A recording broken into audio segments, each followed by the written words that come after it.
Hello and welcome to the channel. My name is Ade and I'm the veteran arcade soldier, and we're here with a big old double live stream watch along of two big games in the World Cup, starting with Cristiano Ronaldo's Portugal versus Uzbekistan, which is kicking off in just under half an hour, and then we're gonna have a little break, recess, and then come back for the big one. England, the Three Lions, trying to win it all and bring it home back to the UK, taking on the Black Stars, the nickname for Ghana. So two really good games that we're looking forward to today.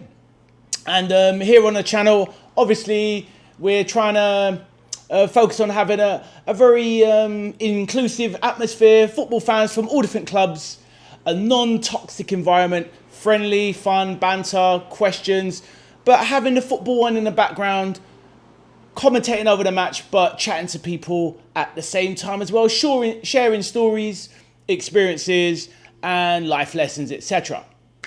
So, it's a little bit early in the day, but, you know, people will start joining the stream shortly. You can already see someone said hello in the chat. My guy, Gary, how are you doing? Hope you are well. Gary says, yo, bro, first here. That's what we like to see. I'll drop by again shortly. That's cool, Gary. See you as soon as you can make it. All good, safe journey, whatever you are up to. Right, so as it's early days, I might as well take a little short look at the team sheets, and let's see how the teams are shaping up today. Right, let's look at the team sheets for the two teams. So obviously, Uzbekistan are quite an unknown quantity to most football fans. I'll be real, I don't know many of their players. Obviously, I know one of their star men is Kusanov, who is the centre-back for Manchester City. The young centre-back who is one of the best centre-backs in the league, quite frankly. And there's an absolute snip.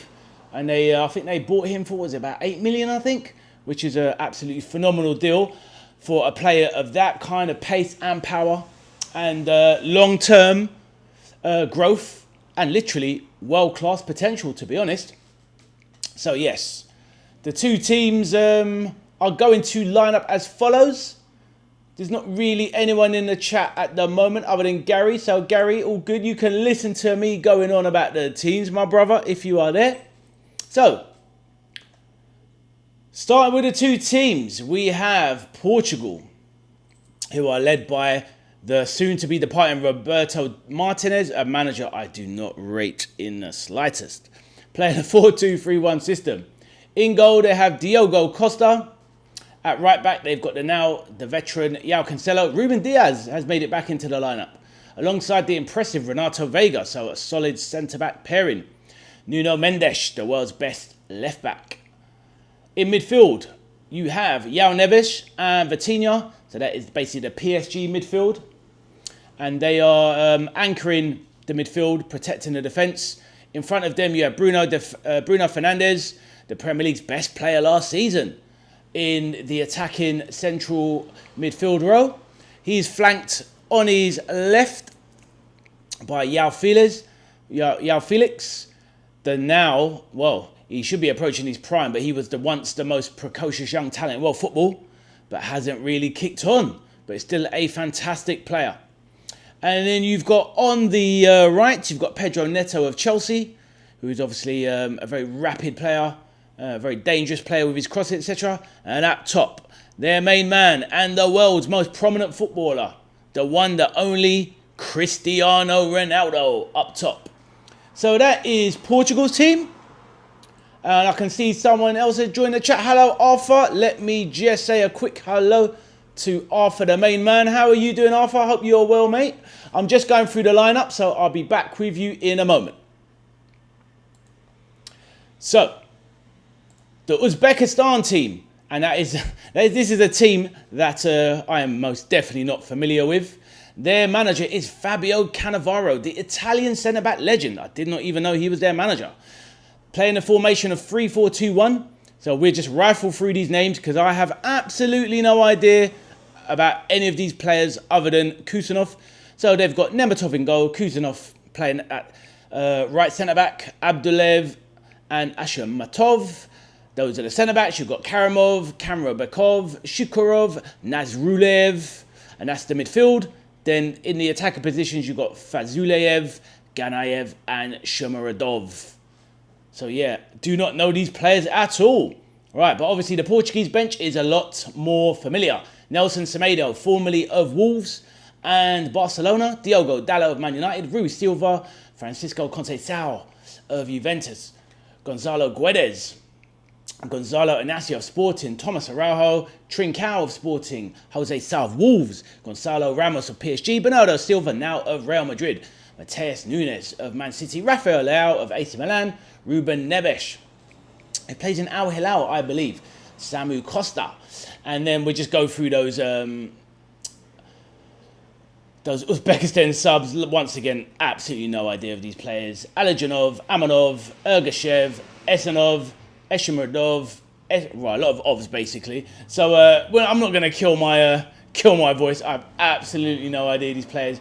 And it's going to be a real struggle talking through some of these players during the game.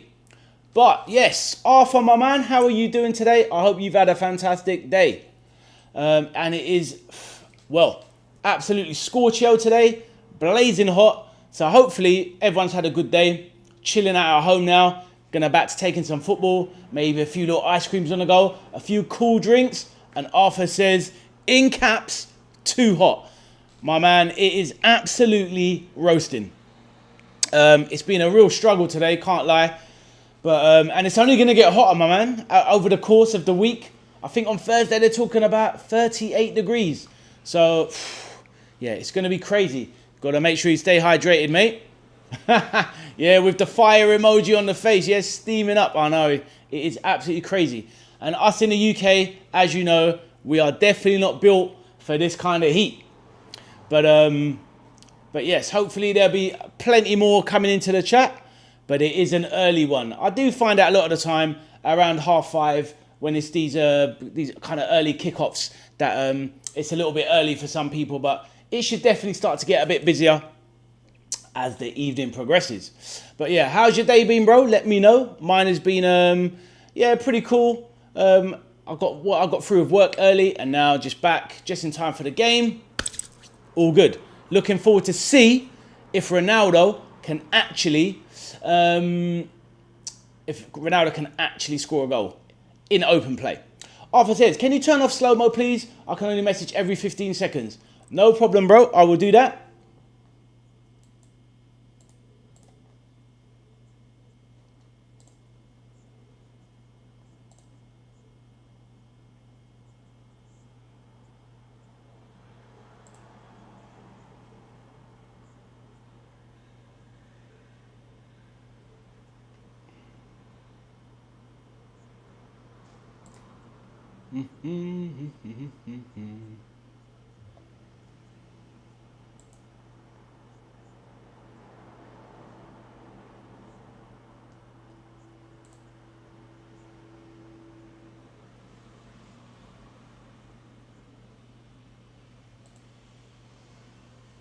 Yeah, I agree with you. Probably not as well. I don't think he will score today either.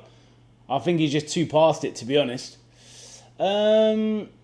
Where's the setting? Why not let me change it?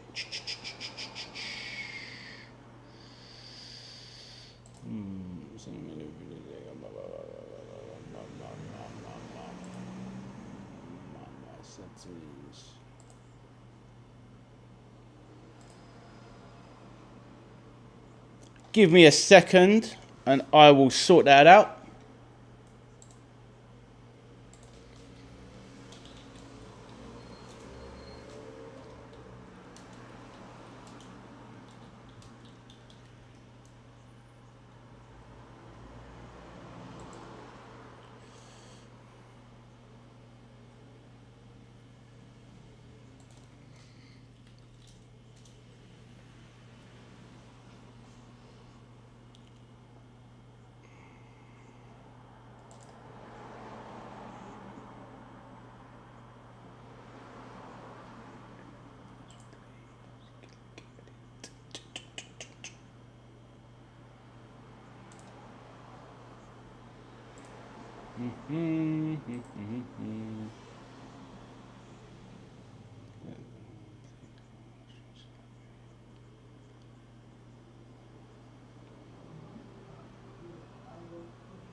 Right there, bro. Right there. I'll change that thingy in a second. How did Uzbekistan even qualify? Yeah, well, they've got easier regions over there because they play against teams of their similar opposition. It's trying to open it up for the weaker nations. A bit more of this whole inclusivity of the world, which is a nice thing to see because we've seen teams like Cape Verde or Capo Verde, as they're called, qualify, which is, we're not used to seeing these things. Right, where is this slow mode feature?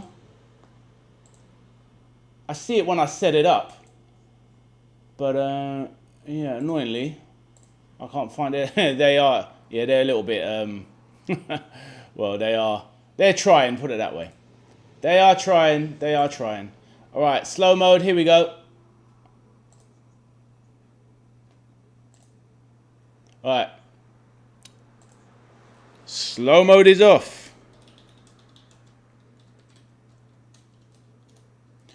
They're doing well, Capo Verde. Yes, they are. Quite phenomenal, really. I mean, that's the thing. They could probably play that game 9 out of 10 more times, and they would lose to Spain. But sometimes it's just nice. Sometimes it's like in the, like in the Premier League. That's a good example. Obviously, your boys at Arsenal. A few years ago, you played Brentford when they came up. First game of the season, you was away at Brentford. They whooped you 2-0. And then later on in the season, once they kind of start getting used to the league and the league starts to just work them out, bang, bang, bang, then Brentford start getting slapped up. But that's the thing as well. Like when the new season starts, you never really want to play that promoted team away straight away because they're going to be up for it and, all that sort of stuff. It makes it difficult. I've seen Liverpool stumble and fumble plenty of time playing these promoted sides, which is like the equivalent of, Cape Verde and Uzbekistan. Do you know what I mean? Oh, mate, was it? Sorry to remind you, dude. But is that one you went to, or is that just one of the ones you first remember watching?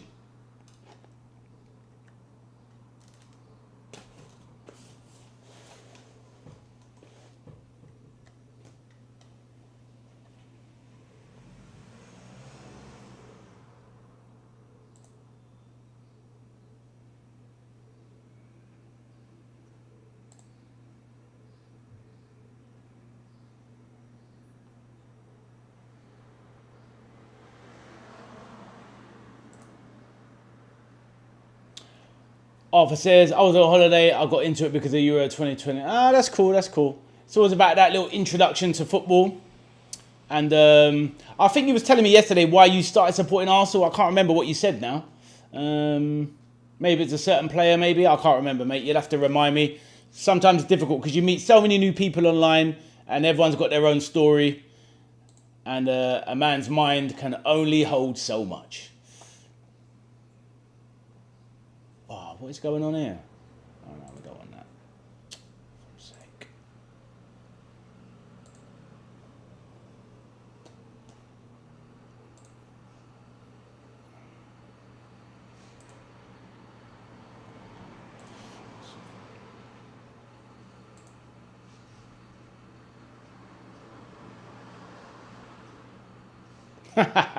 I hear that, mate. I hear that. Arthur, let me know. Yeah, I hear that, mate. It's the only club you knew, so you followed. That's fair enough. Let me know if the stream is still definitely working, because I think I've got a few issues here. But let me know if it's definitely working all right. As I try and sort it. So annoying. Oh, that's live. Bang.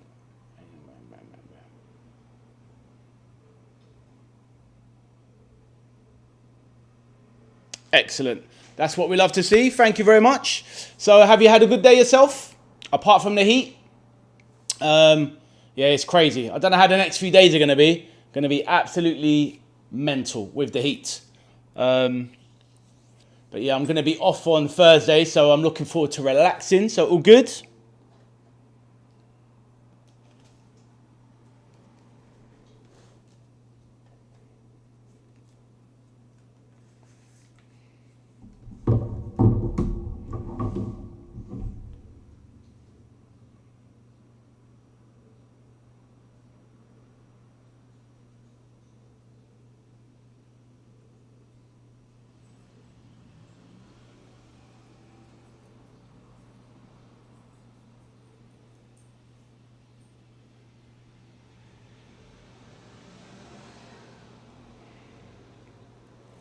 Oh wow. Okay. Yeah, because that's the thing. They've been saying a lot of schools are going to be closing, etc. I do think it's a little bit overboard because, to be honest with you, when I was young, school would be on no matter what, no matter how hot it was. It was just, I think we make a bit too much excuses these days. I mean, at the end of the day, if it was good enough for people my age back then, it's good enough for you now. Do you know what I mean? It shouldn't really make any real difference. The only thing I think maybe a school should close is when it's absolutely freezing. But, you know, being hot is one thing, but people can wear short sleeve shirts, you can wear shorts, you can have fans, you can do something about the heat. With the cold, it's a bit different. Half day tomorrow, yeah, I heard about that. Like most schools are closing at 1:30, right? So, you know, going home at the peak of the day. I suppose it's not too bad in a sense of, you know, because of your age, you're not at that point where, you know, it's not like you're at GCSE years, then it's a bit different. But to be honest with you, I think a lot of the time people worry a bit too much. You know, missing half a day of school isn't really the biggest thing in the world. 12 for you, exactly, lunchtime. Get out of there, man. So what do you do in your spare time, Arthur? What do you do for your hobbies? Do you play football yourself? Do you play sports, video games, reading, athletics or anything like that? What's your thing? They got you at home, yeah? Home learning, no escape.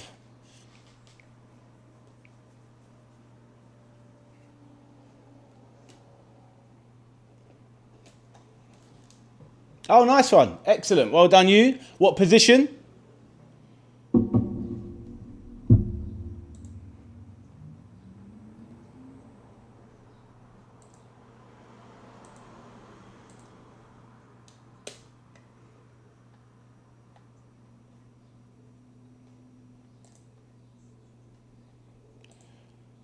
All right, let's get this working.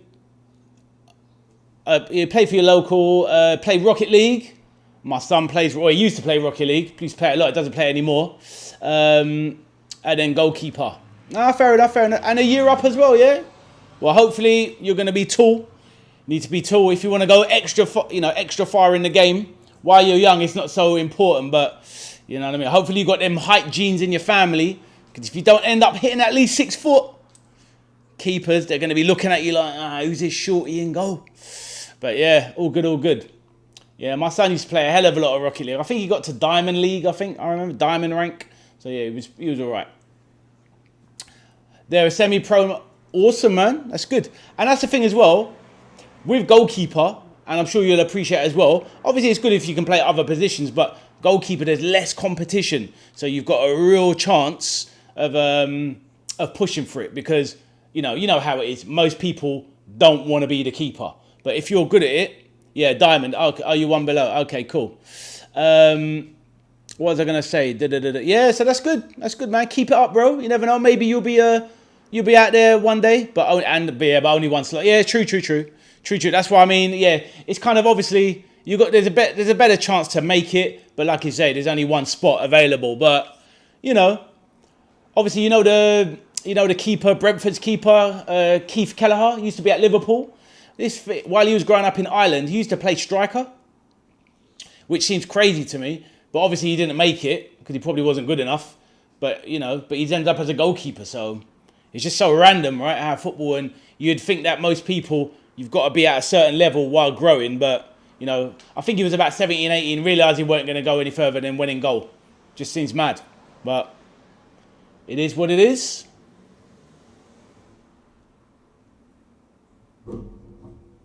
There you go, my man. I'm a font of knowledge. But yeah, obviously, we all know so much about our own teams a lot of the time. And yeah, I do love my football, keeping up. And it's always nice to learn, you know, new facts about teams and players, etc. It's such a big world, football. Yeah.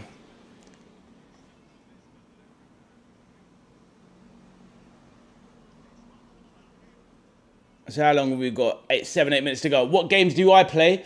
It depends, really. A lot of it is time dependent. I like to think I'm a pretty good gamer. So, I mean, I play like, you know, for a lot of solo player games, for example. You know, things like Resident Evil, story-based games. Not really, I try not to play games that go on forever and ever, like 80-hour, 100-hour jobs. I like it short and sweet. You know, your Metal Gear Solid types, 25 hours, job done. But, you know, competitively, I used to play a lot of Call of Duty as well. I'm pretty good at that. I don't really play it anymore, but I play a lot of Street Fighter 6. So that's my main game at the moment. It's something I've kind of played a lot of my life, fighting games and stuff. So I play a lot of Street Fighter 6 on my channel. I play at master level, which is quite a high level. So yeah, that's what I'm mostly doing. But, oh, you know, who doesn't like things like, you know, Grand Theft Auto, for example? I'll play that when it comes out. I'm looking forward to that. GTA 6.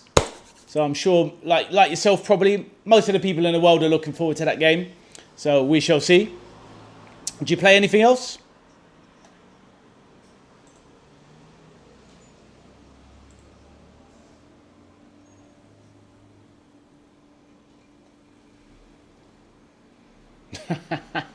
I know, it's mad. I know. And I felt a lot younger when it came out. And that's the thing is, though, obviously that game went on to have GTA Online World. And I've never played that. I just played the story mode.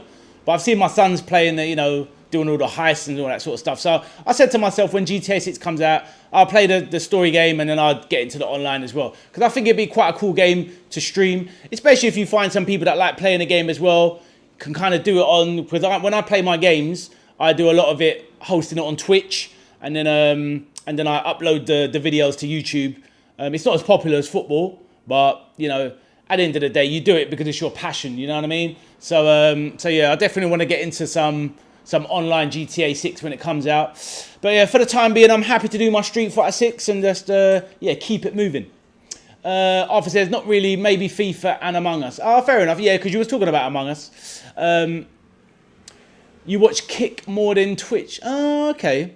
What, so as in Kick, as in the KIK, that app, yeah? Is that what you mean?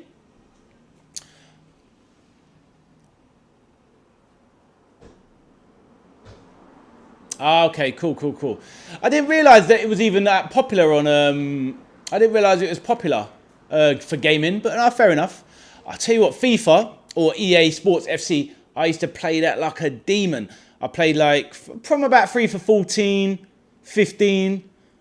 Ultimate Team, basically. I skipped 16, played a lot of 17 Weekend League. I was pretty good at FIFA, to be fair.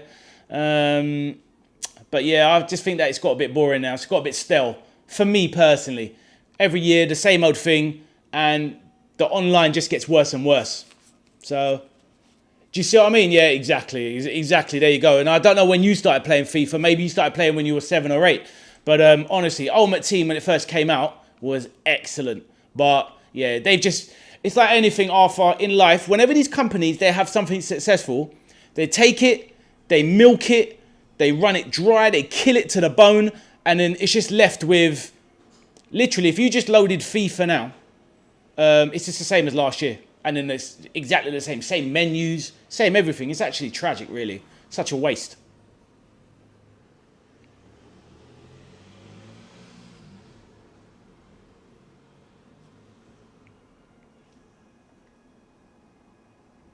So the Uzbekistan crowd going nuts.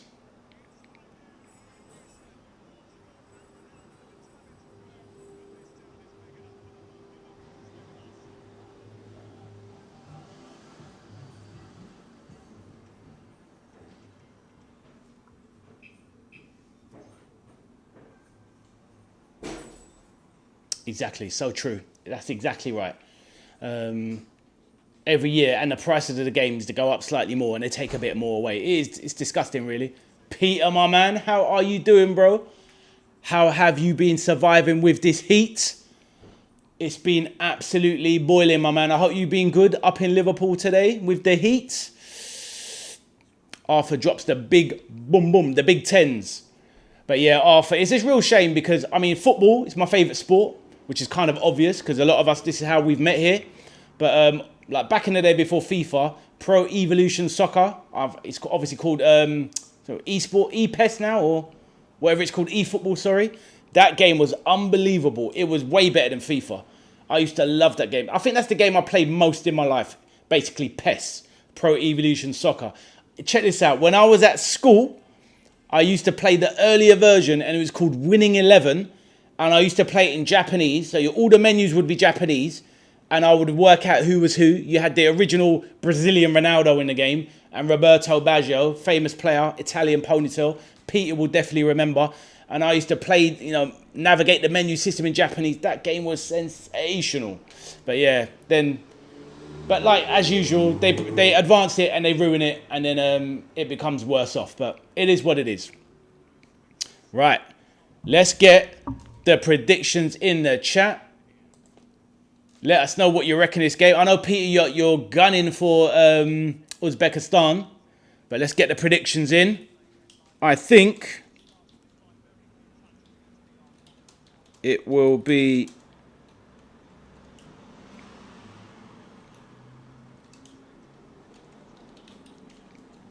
I think it would be 3-1 to Portugal. Yeah, like I said, yeah, most people will want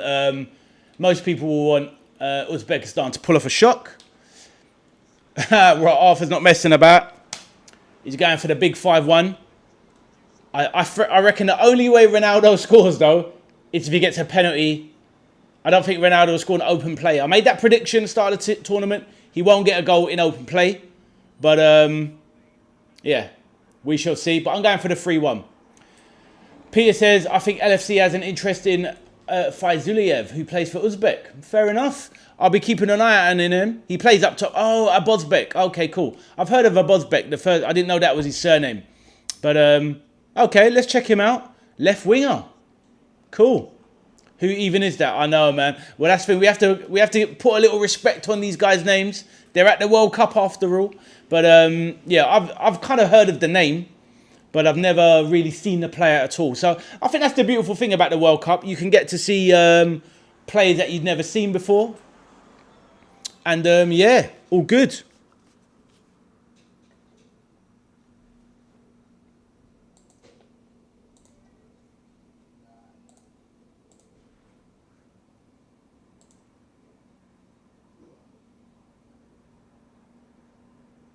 So Tim Payne is at the World Cup. Who's Tim Payne? Oh, the was a Millwall player, right? Tim Payne. Right, the game has kicked off. Better start my timer. Game is off. Let's go. Peter, how are you getting on with the heat today? Yeah, oh, New Zealand. Yeah. Tim Payne. Yeah, that guy. Yeah, Peter, how are you getting on with the heat today, brother? Surviving okay?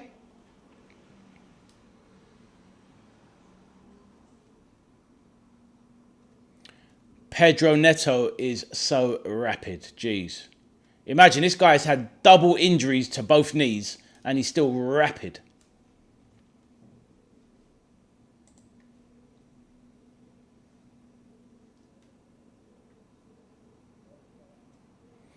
Already Uzbekistan have dropped back into a low block, mid to low block. Every player is in the Uzbekistan half more or less. So yeah, it's going to be, that's how the games are going to be set up. Arthur says he's from New Zealand and he's rubbish. Oh, what? Pedro Neto's rubbish, yeah?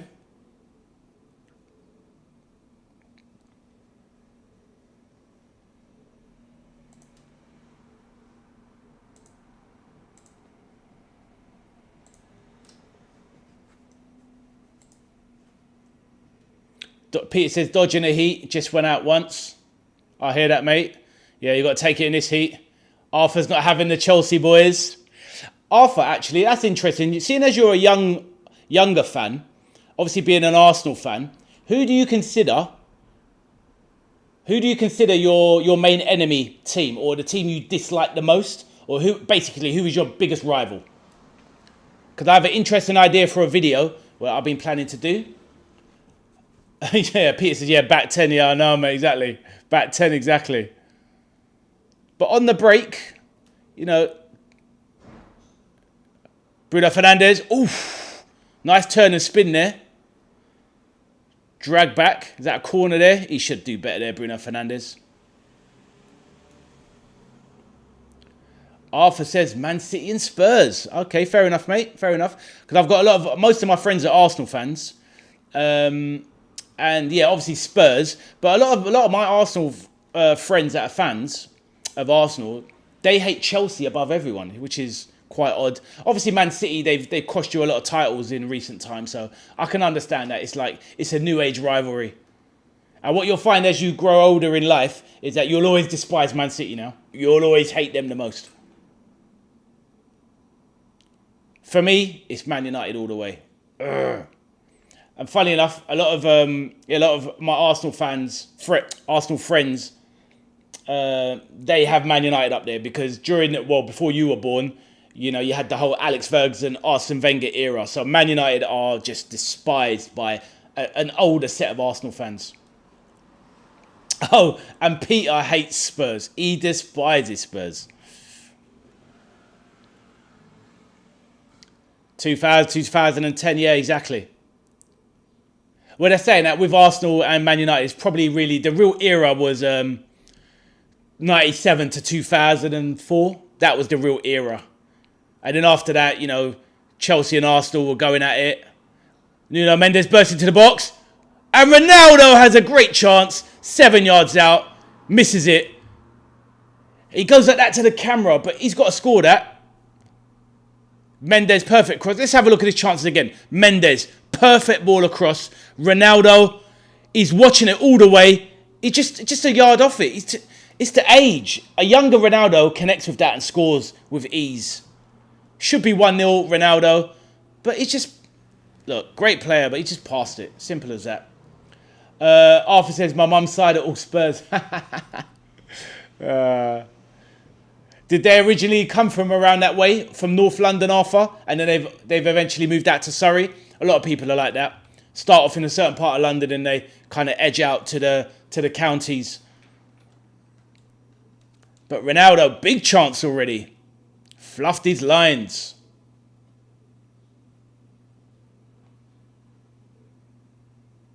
I mean, that chance is basically on a plate for Ronaldo.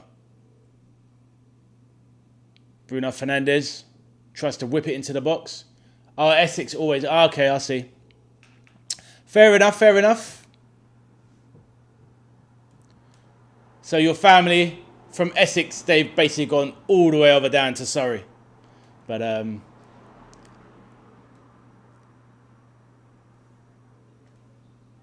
so a fast start from Portugal. Could have scored 2 already, to be honest. So it's going to, showing a replay. It's looking like a long day for Uzbekistan today. Portugal are not messing about. They need the points.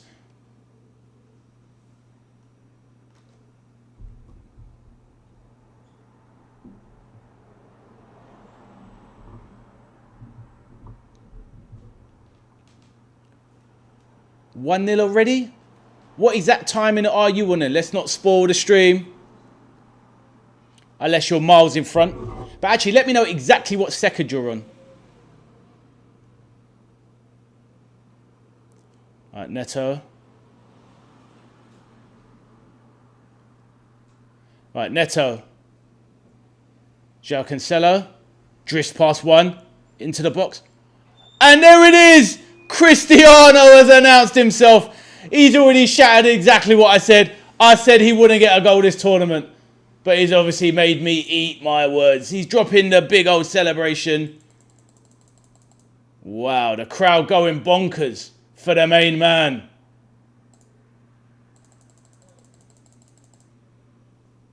Ah, good for him. You said it as a joke. And oh, right, you was only messing around. No way. Ah, bless him. It's nice. He actually, you can tell he actually absolutely loves it. Fair play to him. Sue! Respect to the guy. What an absolute G. 41 years of age. I mean, he took it lovely. Great drive by Cancelo. Bursts into the box. Ronaldo runs into the space. Connects. Finish. Bang. Great goal. Wow, you can see the relief on his face. Martinez, the manager, beaming delight. Well done, Cristiano. You've got to respect it. You have to respect it. And they're all crowding him, bigging him up. And the celebration, the iconic celebration. Come on. Well done, Cristiano. Great start for Portugal. And yeah, it's definitely looking like a long 90 minutes for Uzbekistan. Yeah, Arthur, with your 5-1, I think you could be very close to the mark the way this game has started.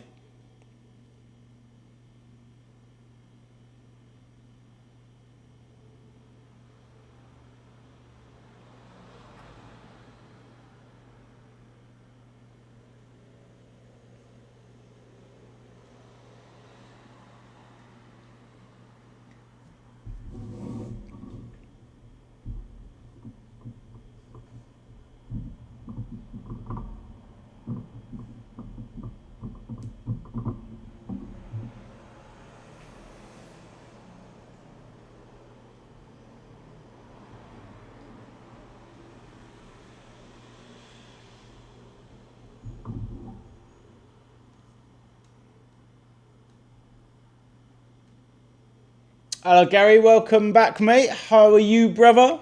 Surviving the heat?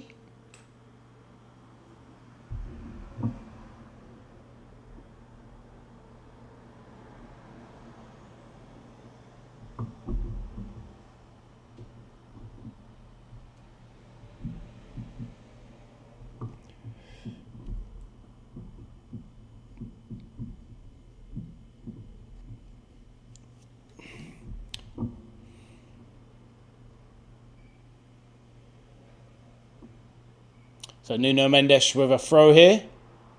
Quite deep in the Uzbek half.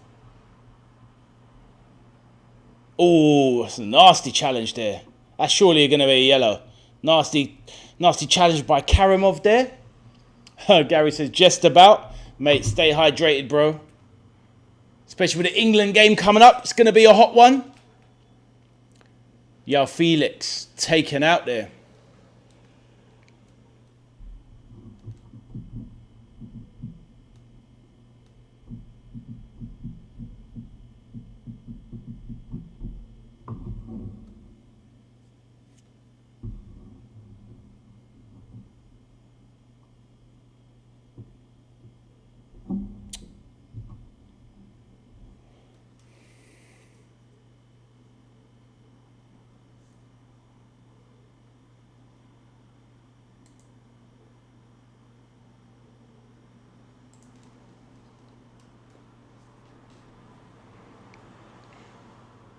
Right, so Bruno Fernandes by the byline, left-hand side of the goal, edge of the box, about to float in this free kick.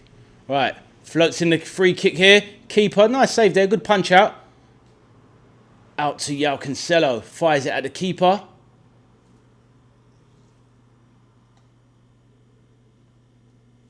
Arthur's hitting the Sui in the chat.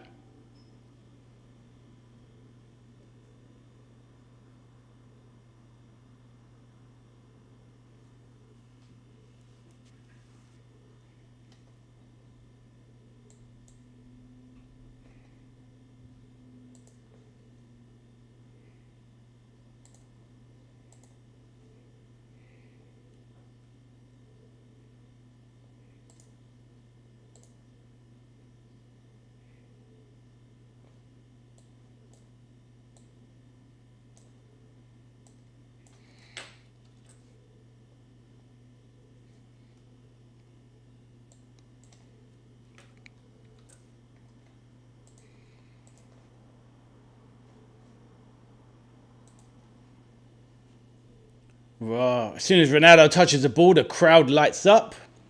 Peter says, you're a lethal jinx. 2 near hat-tricks in recent days and a Ronaldo open play goal. I know, just a big mouth strikes, mate, honestly. Absolute lemon I am. But to be fair, if he, he's been smashing goals in the qualifiers. Up against real quality opposition. Has Ronaldo still got what it takes? Will he have enough time and space? Probably not. But respect to him, though. Arthur says, who would be a better manager, Jose Mourinho or Ade? Yeah, we give it to Jose, just about. I reckon I'll play more attacking football, though, Arthur. Because we know Jose Mourinho plays that negative football. Terrorist football. Sod that.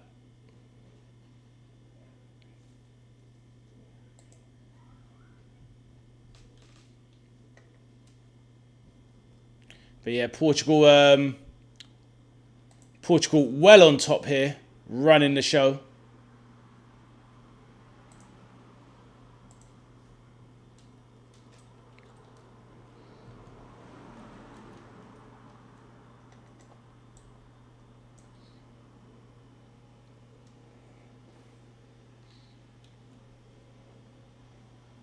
Right.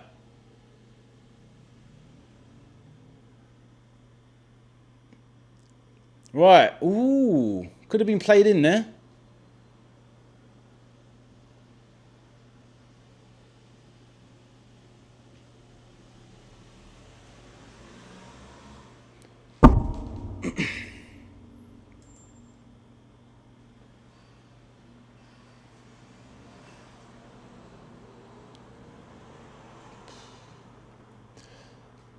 Right.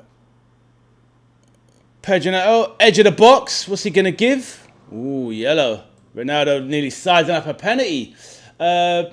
Peter said, oh, hello, Cameron. How you doing, bro? Cameron says, hello, guys. Peter says, the Portugal camp just took a big sigh of relief. Stop the Ronaldo strops. Yeah, that's it, mate. Do you know what I mean? He can breathe now. The ego can rest. He's come to the World Cup and scored a goal.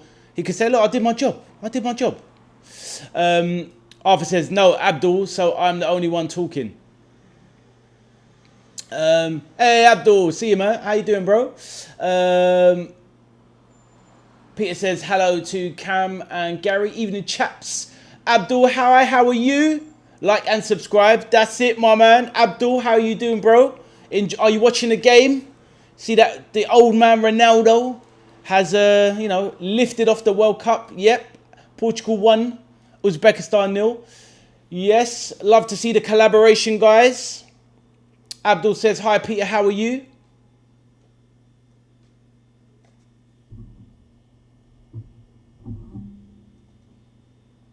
Oh, Ronaldo with a free kick. Gary says, all good, brothers.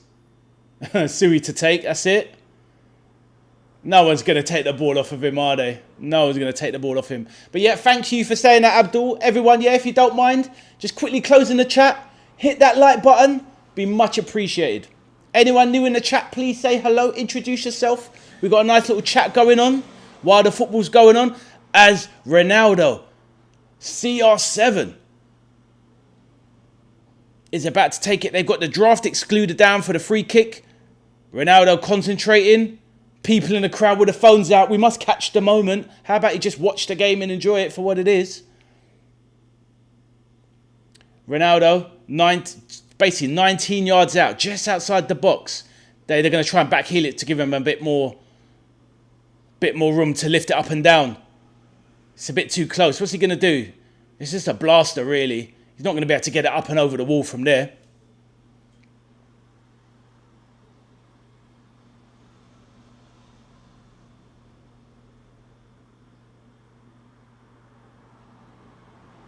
Oh, this is anticlimactic. Abdul says, are you doing a watch along for the England versus Ghana today at 9? I most certainly am, bro. Going to see if the three Lions can get the job done. So yes, definitely doing that one, mate. Feel free to join. Lovely to have you around.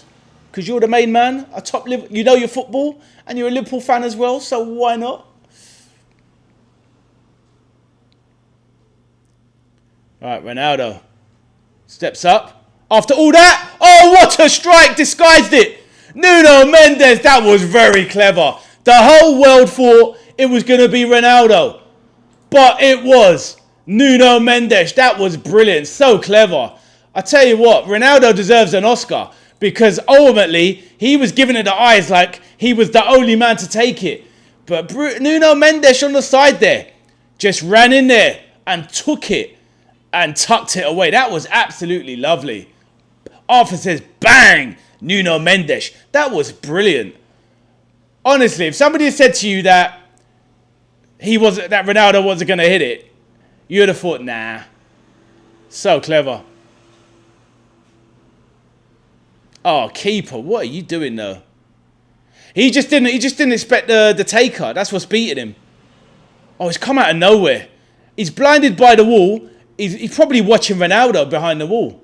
Oh, he's done me again. Yeah, that's it. Ronaldo's done me twice, mate. He gave me the eyes. And Portugal at the World Cup party. Yeah, there you go, Arthur. No spoilers from you, bro. But yeah, good start. It looks like this is going to be a lot of goals this game. Going to be a lot of goals this game.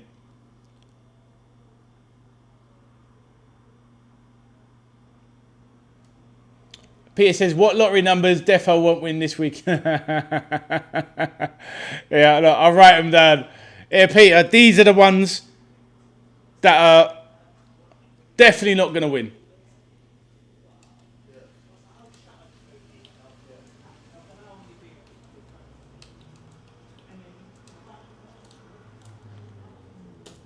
There you go. Those numbers are definitely not winning a lottery this weekend. It was a good save, yeah.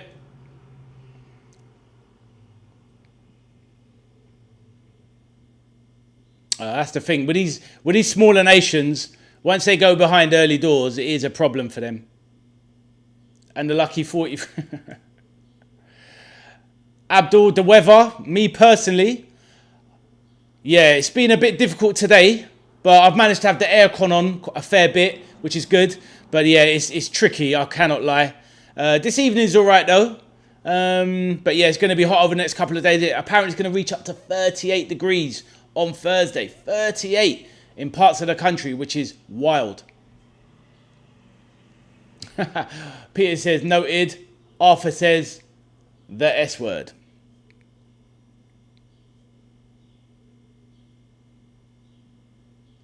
How about yourself, Abdul? How you been finding the weather, brother?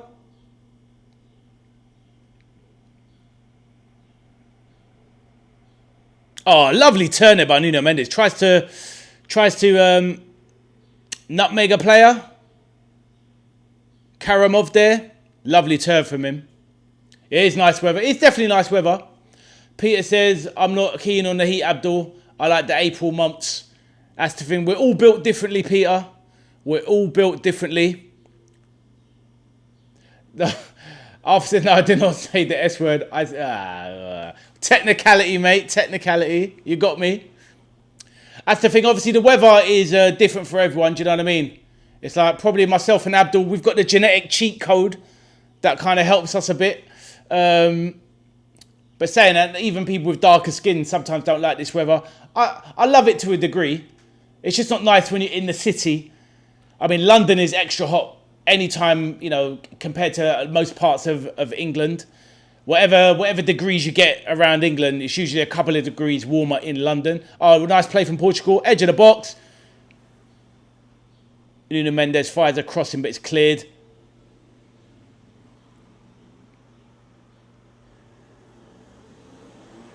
Only one in the rule, Arthur says. This is it. This is it. Right, Mendes, edge of the box, floats it in. Ronaldo was poised for the header. Vitinha tries to knock a volley back in, but fluffs his lines. So it's literally attack v defense. Oh, only one in the wall. Okay, got ya. Oh, Neto with a pace. Abdul says 11 kids and 10 different mums maybe laughed the other day. Hey, that's wild, isn't it? That is wild. Arthur, make sure you don't end up like one of my basically family friends stroke cousins. Basically, it's a kind of a relative in a distant way in my family through the connections. But anyway, He is a player. So Arthur, the story is because you wasn't around. Like, so this kind of semi-relative of mine, he must be, he must be about 38 now. He's got 11 children with 10 different baby mums. So just bear that in mind, mate. Take it from me. I'm a man who's got children. I had my children with one woman. Word of advice from Ade, the veteran arcade soldier. If you do get to the point of having children one day, do yourself a favour and just make sure there's only one mum on the scene. Don't be like my relative who's got 11 children with 10 different mums. Oh, was it yesterday, was it? Oh, sorry, mate. I can't keep up, but yeah, wild, right? Oh, so Arthur was here. He did hear that. Are you sure it was yesterday? I swear it was the day before. But okay, fair enough. I know it's wild, right? Wild stuff. I'm going to get an update, actually. I'm going to get an update at half time. And I'll find out if he's had any more.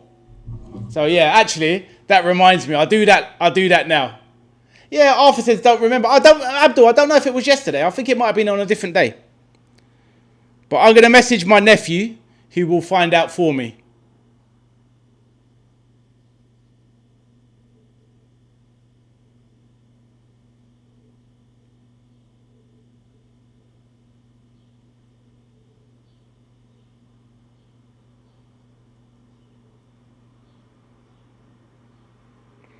Telling some stories.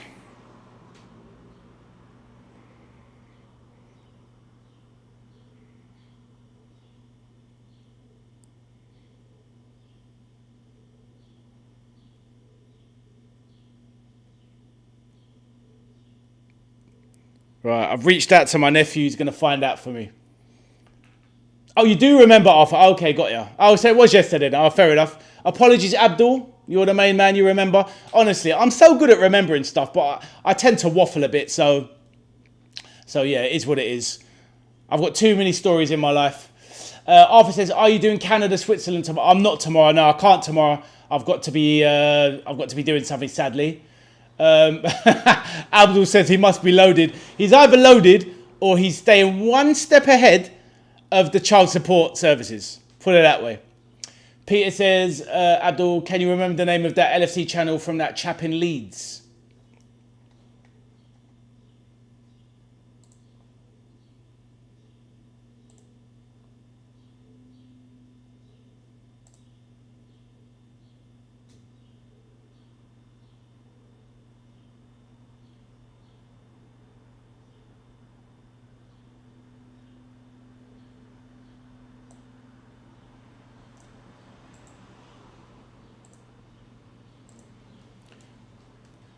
Answer is Geek Meta. Oh, guys, I tried to put a bit of the two games in the chat. What do you reckon I should do on Thursday? I want to do one of these games, but they're on at the same time. So there's Ivory Coast versus Curacao or Ecuador, Germany. What do you think is the better game to stream? Let me know, and I will do that one.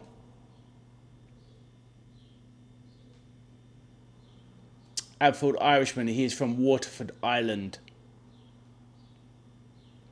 Arthur says Germany, Ecuador. That's one vote. Let me know, guys. Whatever vote gets the most, I'll do that one.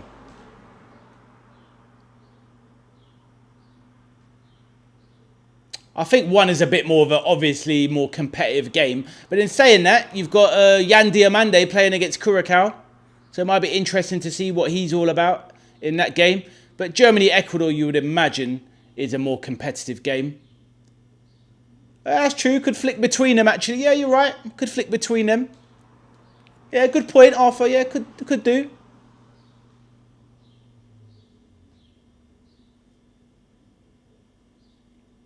I'm sure because of both games are on, it might be a battle between ITV and BBC where they'll probably have a game each, right? You would imagine. They're probably splitting the duties.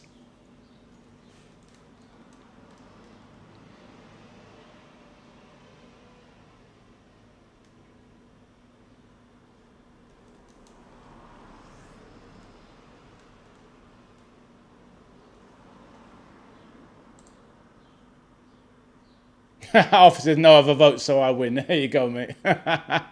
You're a winner.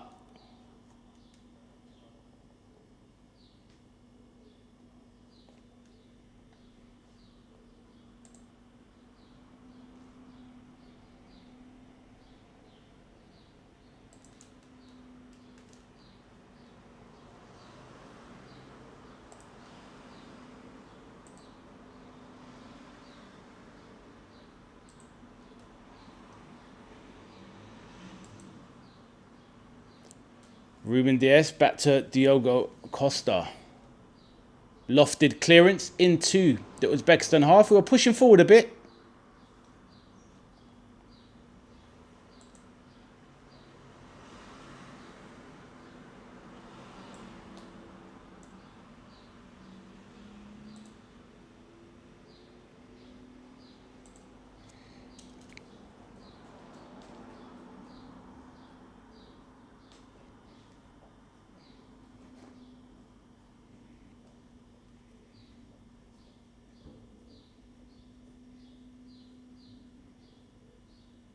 Fazruliev with a deep cross into the box.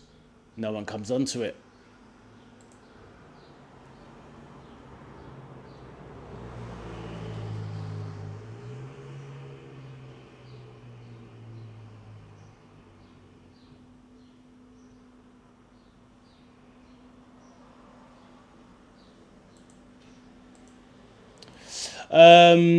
Peter says, "Oh man, McMauler won't be happy." He won't, mate. Arthur's got the red cards out.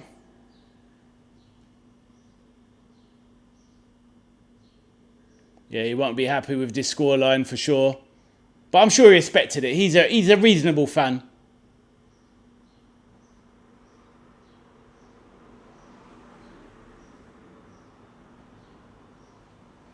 Great feet from Vitinha there in midfield.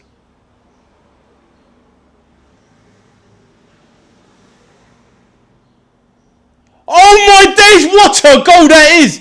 That is disgusting. Best goal of the tournament. Absolutely sensational. Vitinha dancing around, loses the ball, picked up, I don't know by who, but he's wrapped in a 30-yarder from the edge of the box. Arthur says, what a goal. And he will be happy now. My God, what a finish that was. That was absolutely sensational. That is the best goal of the tournament. That was clean. Wow. Oh, I hope they don't disallow that. I mean, Cancelo, he probably is fouled, to be honest, in the build-up. Oh, he's fouled in the build-up. Oh, don't let... Oof. Oh, it's not 30 yards, but it's like 24 yards out. Oh, you can't rule out that goal. That was sensational. Oh, come on, man. Don't rule that out. Oh, they're going to rule it out. Can you believe it?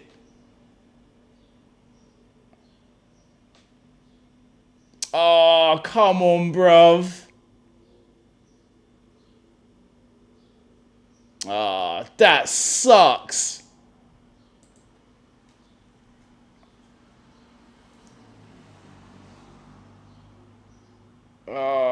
Why is the referee checking? You can see it's a foul, bro. Oh, that's so cruel. Football is a cruel game.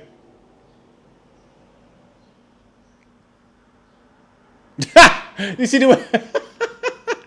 Did you see the way he said that? Go.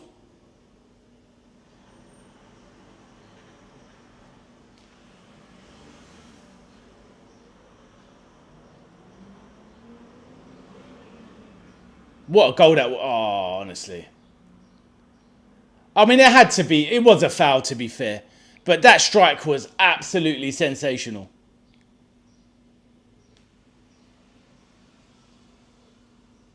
Yeah, I mean, obviously, without the foul, he doesn't get the opportunity to take that strike. What a shame. What a shame that was.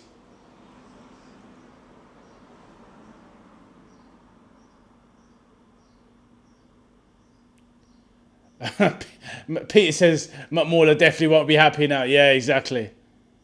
It is what it is, isn't it? It was a foul. And to be honest with you, it's only because it was such a great strike, you kind of want it to stand. If it had been a sloppy goal, then it is what it is.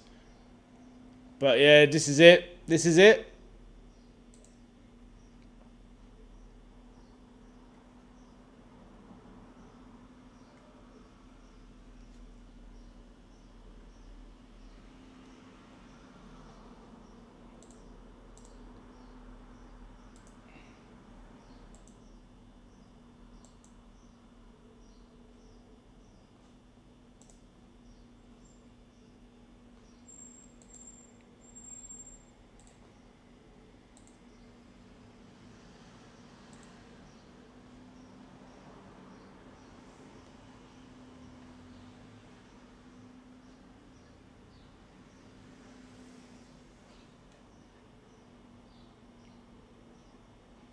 The emojis are flying. I'm not the greatest with emojis.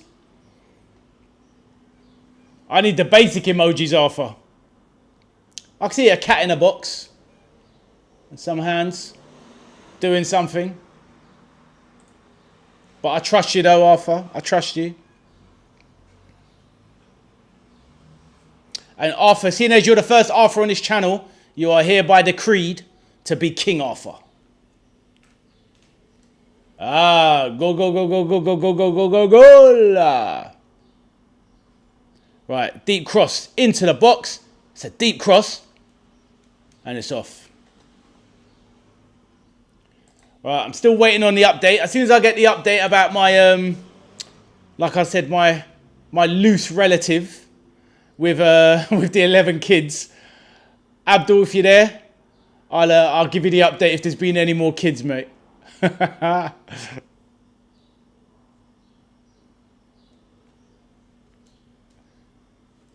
Your Royal Highness. There you go. There's a sword, mate. Bang on each shoulder. King of the channel.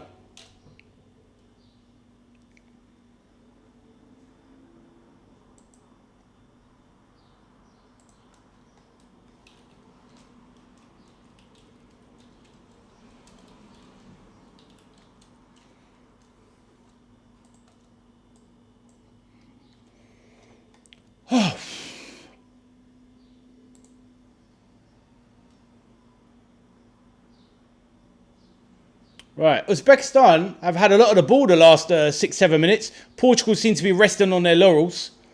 Can't really, like, you know... Ooh. They can't really take it for granted that, you know, that they're definitely going to win from here. Do you know what I mean? You've got to see out a game. Get a third one, kill the game. Nuno Mendes in the left-back position now. Plays it back to Renato Vega. Looking for options over to Manchester City's Ruben Diaz, who ended the season, really, on the Man City bench, which is such a strange situation. Ruben Diaz, what was it, 3 seasons ago? He was player of the season. And literally one of the, you know, the best-rated centre-backs in world football. And this season, you know, ends up on the bench for Man City. He's only roughly about 30 years of age, so he's not exactly past it. Quite a strange dip in his form, really. Right, what have we got here? So a few in the... Cameron, hello Cameron, roasted in my house. I bet it is, I bet it is. Arthur says, Riot or Courtois, everyone.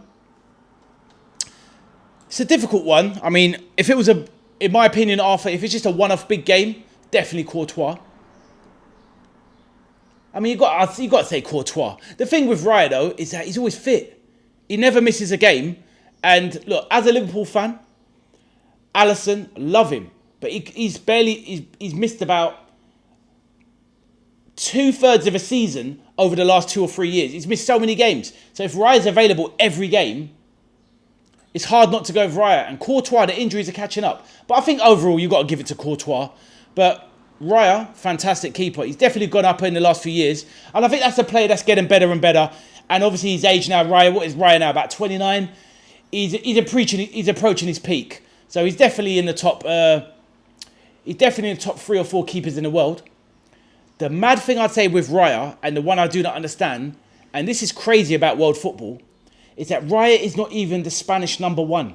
That to me is one of the biggest crimes in football, because the player that they're playing in goal, Unai Simon, he is awful. He's literally about as good as Kepa. Unai Simon, he's rubbish. And you've got Raya on the bench saying all the right things. Like, I'm here to play for the squad. Raya's a big man. I think he's really. He's got to be a really decent human being, because if I'm Raya, I'm on a manager's door going, have you seen my season, mate? Have you seen what I've done? I've won the Golden Gloves, 2-3 times in a row. I've played for the champions. I've kept the most clean sheets. I'm one of the best keepers in the Prem, if not the best on form. And you've got this guy, Unai Simon, playing for Spain in front of me. It's an absolute joke. So there you go, Arthur. That is my opinion on your keeper.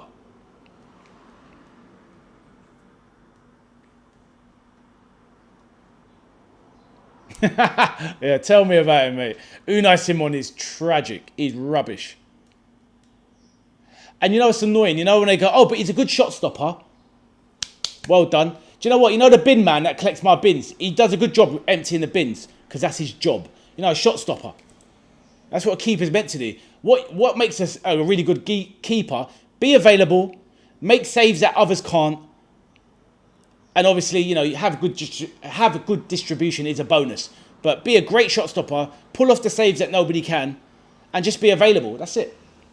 And Unai Simon, yeah, maybe he's got the fitness. He's a decent shot stopper, but he makes some absolute clangers.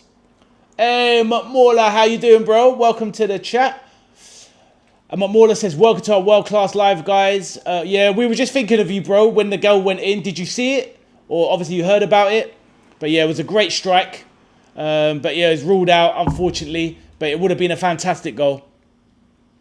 Right, Bruno Fernandes, clear. He's putting Ronaldo. Ronaldo for his second.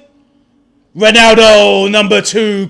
Number 3 now. But 2 goals for Cristiano. As the crowd give it to Sui. It's a good goal from the run of Bruno Fernandes. He slips in Ronaldo. And he's not going to make a mistake from there. Oh no, I was so wrong about Ronaldo. Yeah, Ronaldo. He won't score an open goal play. He won't score a goal from open play. Slaps in 2. He's living life. Ronaldo for the hat-trick.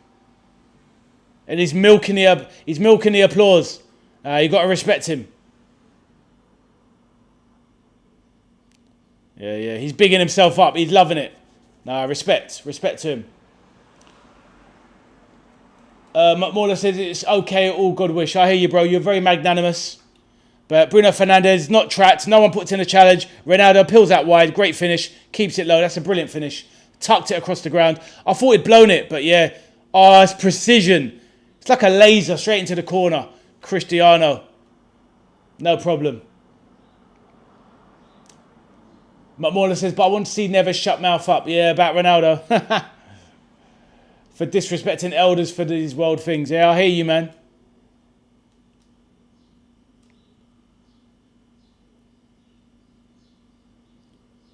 Gives it the massive Sui. Oosh.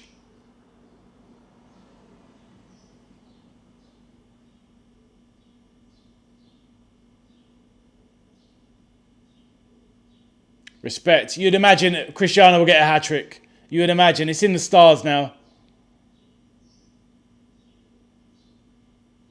Mauler, you're a man that is with the statistics. How many goals does Cristiano now have at World Cup finals? Well, he must be up on about 7 now. 6, 7 maybe?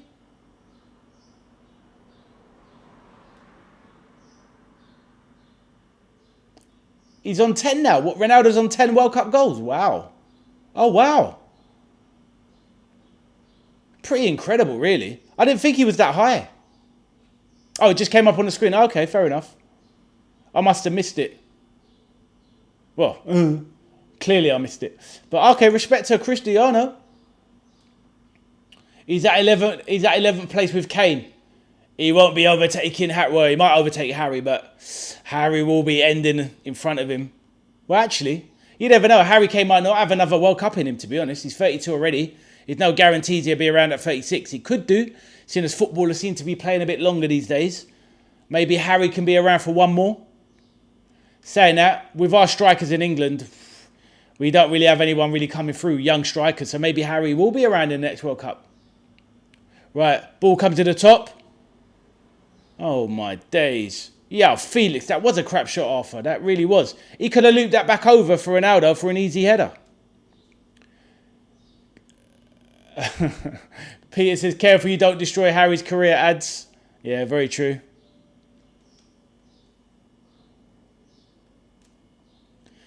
I think Real Felix could have nodded that. Nice, you know, he could have chipped that over for Ronaldo.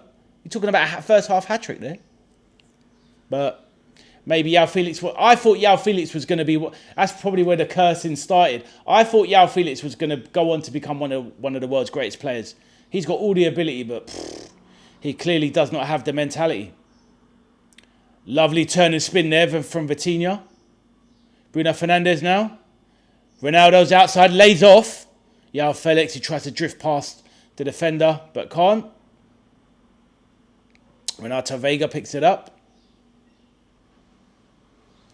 You know, there's too much quality for Portugal. Uzbekistan Can't live with them. Arthur says, can we do a poll on which game to do? Ecuador versus Germany or Ivory Coast versus? Go for it, my man. Put the answers in the chat. It's all good. McMauler says Neves not even participated in celebrations. Really? Interesting. Body language, eh? Body language. That's interesting, McMauler. But yeah, McMauler, before you came, I was asking everyone, because I'm not available tomorrow, but I'm going to be back on Thursday night to do Curacao versus Ivory Coast or Germany versus whoever the other team is. Oh, Germany, Ecuador. So yeah, let me know. Yeah, that was a crazy strike.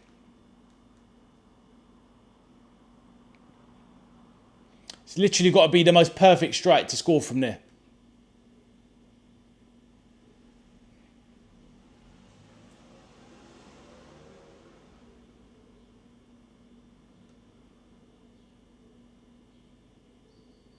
I don't mind. I mean, I think that Ecuador-Germany will be the competitive match. But you never know.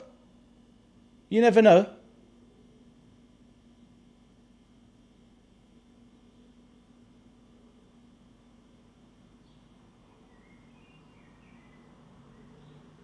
Arthur says 3-1 in the chat. What have we got?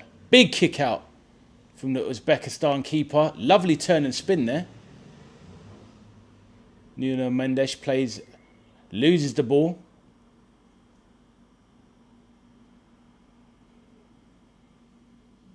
Uzbekistan. Some nice little attacking moments. That's a nice turn and spin there. Renato Vega left in the dust.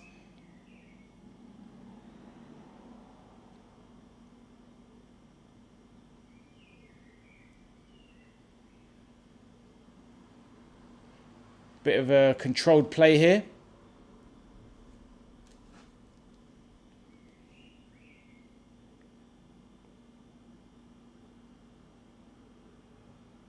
Oof.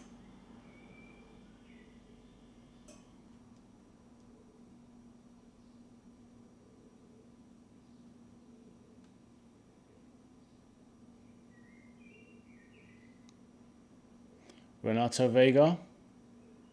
Nuno Mendes now. Ball dinked up forwards.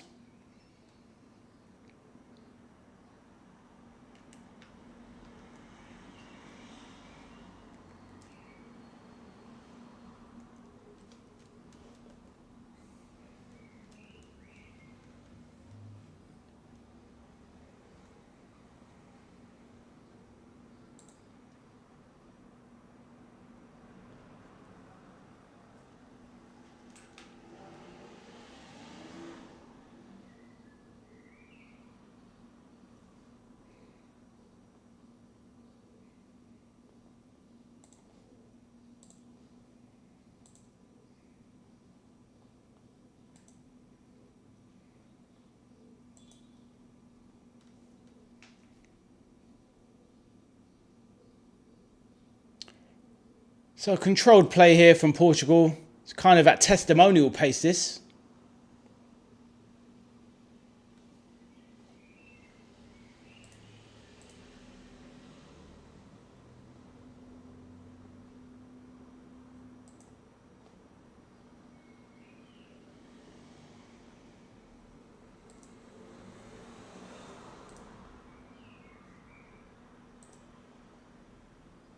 Six minutes additional time. It's a lot of time. Arthur says Ade should do a vid on what the bigger club with a fan. Ade should do a vid on what's the bigger club with a fan from each of the big six. Oh, so you mean basically on the video, ask them what their order of who they think are the biggest teams. What in the Premier League? You mean? Break it down for me. Give me a little bit more context.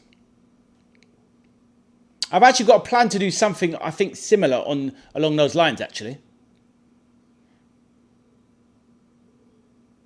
Ooh. Decent chance. Oh, referee. Referee blocks the Portuguese clearance. They could have been on for a break there, but they blew it. No, who's bigger, Liverpool or their club? Oh, I see. Well, yeah, interesting. I mean, obviously, this is the thing, though, Arthur. It's like, depending on who you talk to about football, there's always going to be something about a football fan that you're going to disagree on. Now, I like to think that I'm not a very biased. I'm not a biased fan. Obviously, Arsenal are bigger. See, there you go. So you're going on with a bias, but see, that's the thing. At the end of the day, you could ask someone's opinion, and you can hear their argument out. I mean, in the case of Arsenal Liverpool, I mean, okay,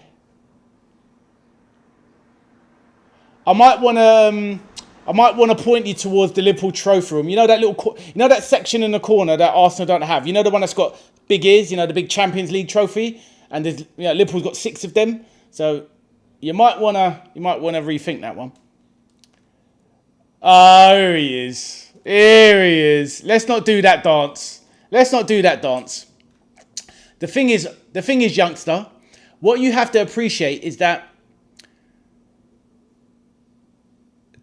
the football in this country did not start in 1992 when the league was rebranded the Premier League. It's just a rebranding. Now, here's the point. In 92, they changed the name of the league to the Premier League. In 1992 and in 1991, you still had the same teams in it. Still had Man United in it, Everton, Tottenham, Arsenal, Liverpool, yada, yada, yada. And the last time I checked, Liverpool have been champions of this country 20 times compared to your 14. So, or is it 15 now, Arsenal? So yeah, let's not go there about these gold prems. Because I've had this argument so many times with Man United fans because they go, we've won the Premier League 13 times and been champions 20 times. Now, let's say, for example, next season, they changed, it wasn't called the Premier League anymore. It got rebranded to the Ultra League, for example. It was now called the Ultra League and they changed a slight rule, but it was still football. He says, I know, right? So we're now living in the world of the Ultra League and Man City win it 4 times in a row. Then Liverpool win it twice, Man United win it twice, and Arsenal don't win it once. Then all of a sudden, what is everyone going to say then? Do you know what I mean? This guy. Mate, where's that red card thing? I need to go back. Where is it? Here you go. I need to find a red card emoji for you. I don't know where they are. But anyway, just imagine hypothetical copy and paste for Arthur. Red card.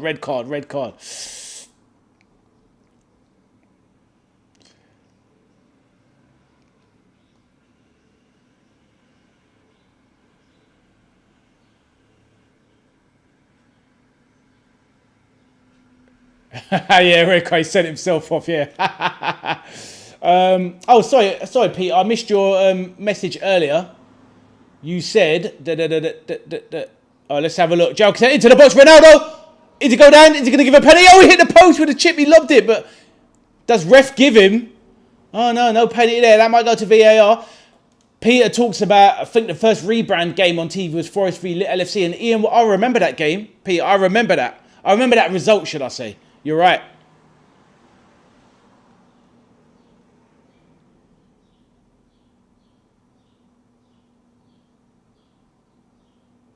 Ooh.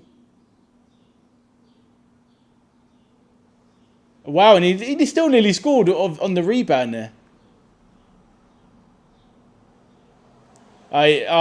He's saying he sent me off. Get out of it.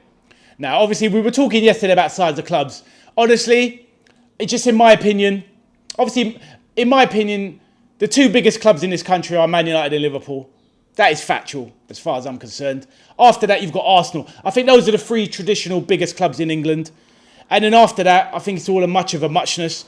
You can look into the history in many clubs, but Chelsea have obviously... Arsenal do have a cool badge, mate. You can't mess... And it's a cool nickname as well, the Gunners. You know, with the cannon and the armoury. It's cool. I'll give you that. But in my opinion, if Man United and Liverpool are the 2 biggest clubs, and then followed up by Arsenal... And I think those 3 are by far bigger than the rest. And obviously, with the new age stuff of Chelsea and Man City, that's bringing them up into the question. But, prior to the last 10 years, Man City were a medium-sized club. Chelsea 20 years ago were just a medium-sized club. Now that they're massive clubs. But I think, honestly, Arthur, the problem of holding back Arsenal is the Champions League or the European Cup. They need to win it. Until they win that Champions League, they won't be considered on the same level as Liverpool and Man United. And that's just the truth, bro. Highbury was a wonderful looking ground. It was fantastic. Obviously, many stories of art. Imagine when I was a kid and I lived in Stoke Newton, when Arsenal scored at the Emirates. Sorry, I wasn't there. But when Arsenal scored at Highbury, I could hear it from my house. Amazing. And obviously, Pete, you remember teletext. Arthur won't know about teletext. But yeah, you know, you'd hear Arsenal took the lead, and you see teletext was 0-0, and then pop, it would come up a few seconds later, because obviously I could hear it live. And probably no doubt, Peter, as you were growing up in Liverpool, you would have heard probably the roars from Goodison or Anfield, I'm sure, depending on where you lived as a kid.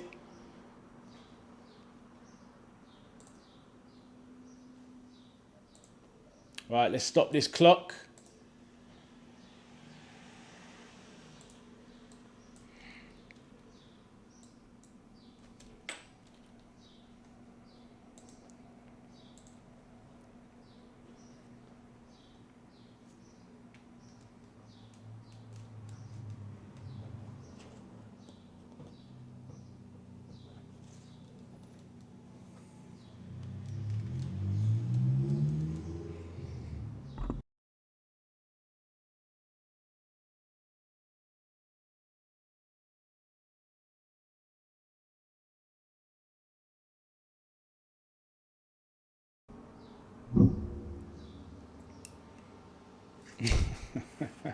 This kid, Anfield's my favourite library.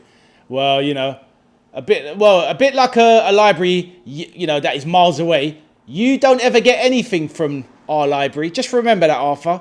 You come to Anfield and you get nothing. You get the odd point here or there, but that's about it.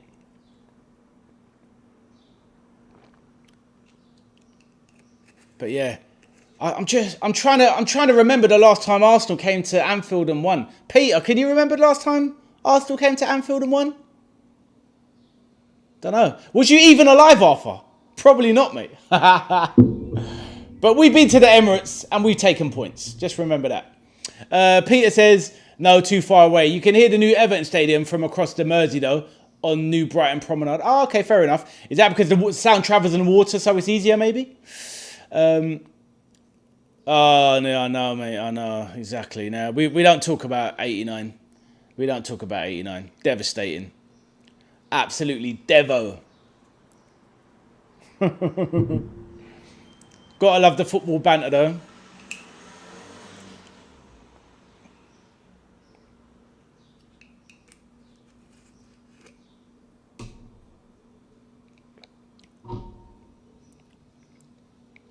Just having the supplements and a bit of hydration.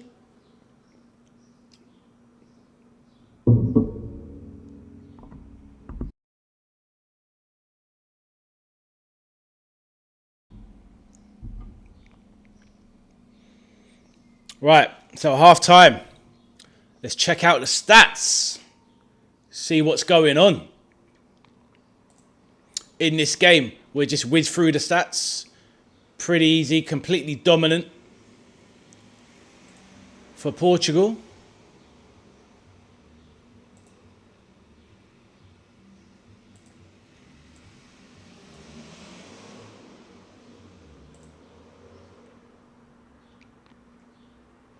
Arthur says Googled it, came up with 89.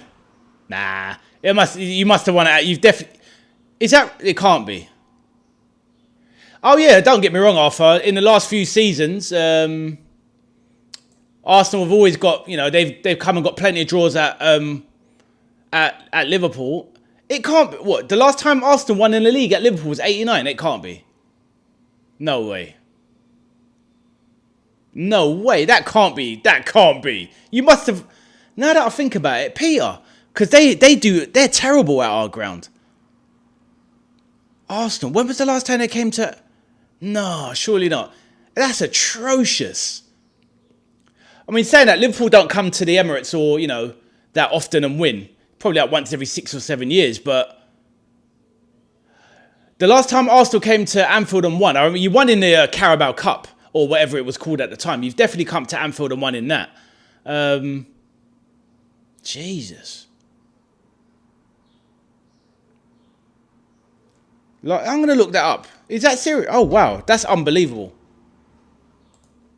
And even then, that was a last-minute job. Got robbed in that game. Never should have lost that game.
Yeah, I just saw. Yeah, 2011. So that was in the Premier League.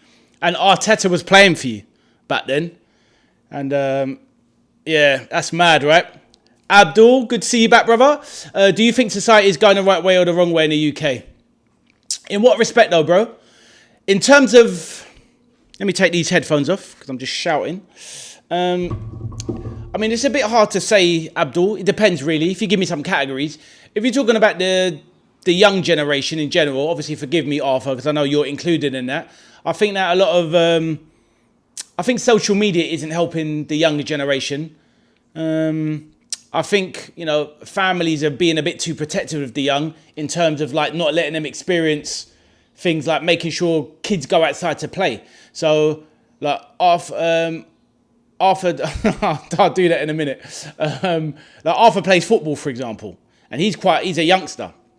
Whereas like these days, on average, when you try to send your kids to go out to play, Abdul, I know you don't have children, but when you try to send your kids out to play, kids take it now as a form of punishment. Whereas when we were kids, all we wanted to do was go outside. So, you know, I think raising children, we're going backwards in that sense.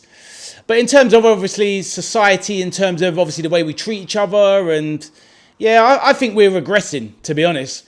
But I think this so-called, in my eyes, if you want to encapsulate it into one sphere, I would say that as a so-called developed country, or, you know, we're a leading nation, I think we're regressing as a race, quite frankly, my man. Let me know what you think.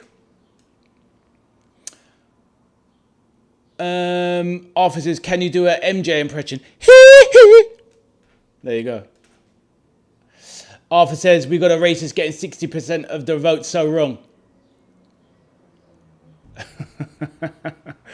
Yeah, the thing is, though, it's like, we was obviously having a little bit of the political debate yesterday, and I'm not into politics at all, so I don't know anything about the. Obviously, are you talking about what, Farage?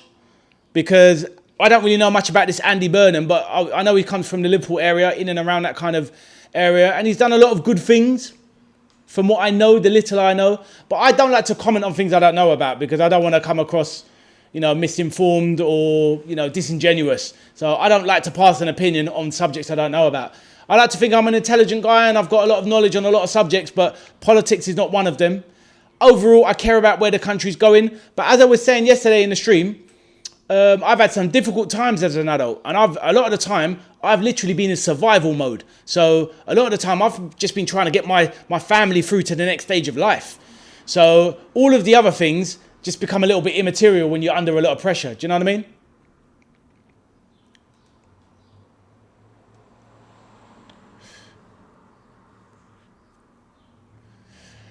But yeah, I think my MJ impression was alright actually. I queued up to... I've seen Michael Jackson live in concert, by the way. That was the best concert I've ever been to. Queued up 9 hours for that. Even though I paid. Had my ticket. Had to queue up for 9 hours. How about you, Abdul? What do you think? State of the country, where we're going. But obviously keep it a little bit light-hearted without getting into a political debate. Because ultimately, there's always somebody that's going to be offended by it. But that's just the way I feel about things, to be honest, my man.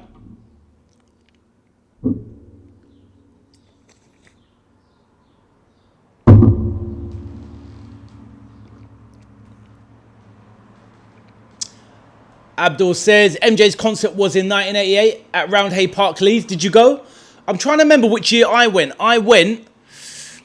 I'm trying to remember which it was, because obviously, you know, he'd usually do a tour around his album. So if you went 88, so what would that have been, or around that? That's about, what, Bad? Because obviously that's later than Thriller. So that would have been about the Bad era. I think I went to Michael Jackson's UK concert in 94, 95, but I can't remember. It might have been like Blood on a Dance Floor or something like that. Bad album. Okay, cool. Arthur says, my dad's seen Oasis. Arthur, did your dad go to the original Oasis times when they were obviously big in their day, or did he go to the reunion one and pay like £1 million to get in? McMauler eating that jackfruit. Hope you're enjoying. I've never tried jackfruit. I know you got to cook it though. McMauler said 1988. Oh no, nearly double of my age. Yeah, this is it, my man. You get a widespread on this channel. You get all the ages. Abdul, let me know. Did you go to that concert? Was you an MJ fan yourself? Yeah. Do love me a bit of MJ. Timeless. But yeah, you know, go and see musicians live was amazing back in the day. Used to absolutely love it. The one I really regret was I didn't see Prince. I always wanted to see Prince live and I never got the chance. But yes, MJ concert, magnifique.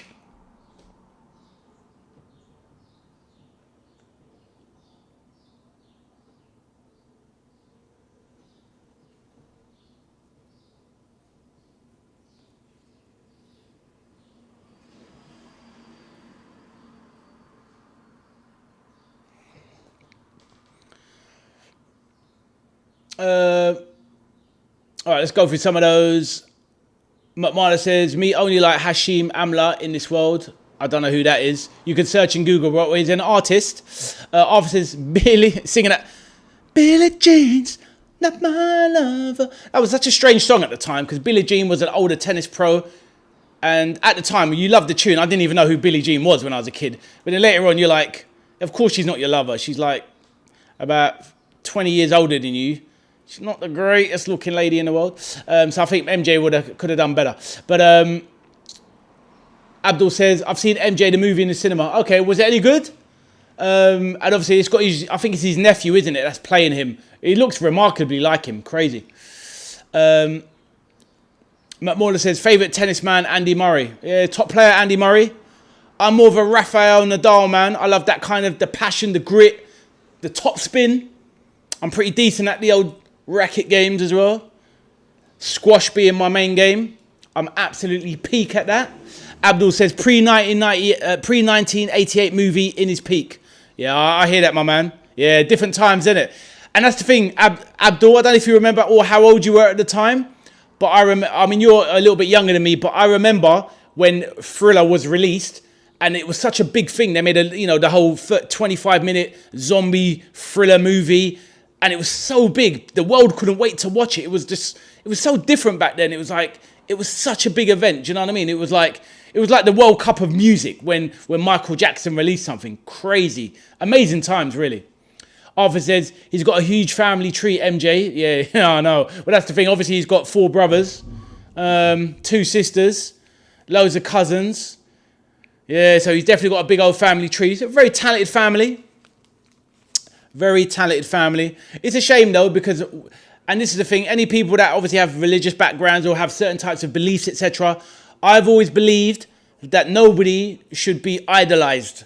We're all men, women, we're all equal. So this is why so many of these superstars, they go wrong. Whether it goes to their head, the mind, the money, the power, the influence, sex, drugs, alcohol, all of these things come into play because these people get too big. A man or woman should never be idolized. They're just people just like us.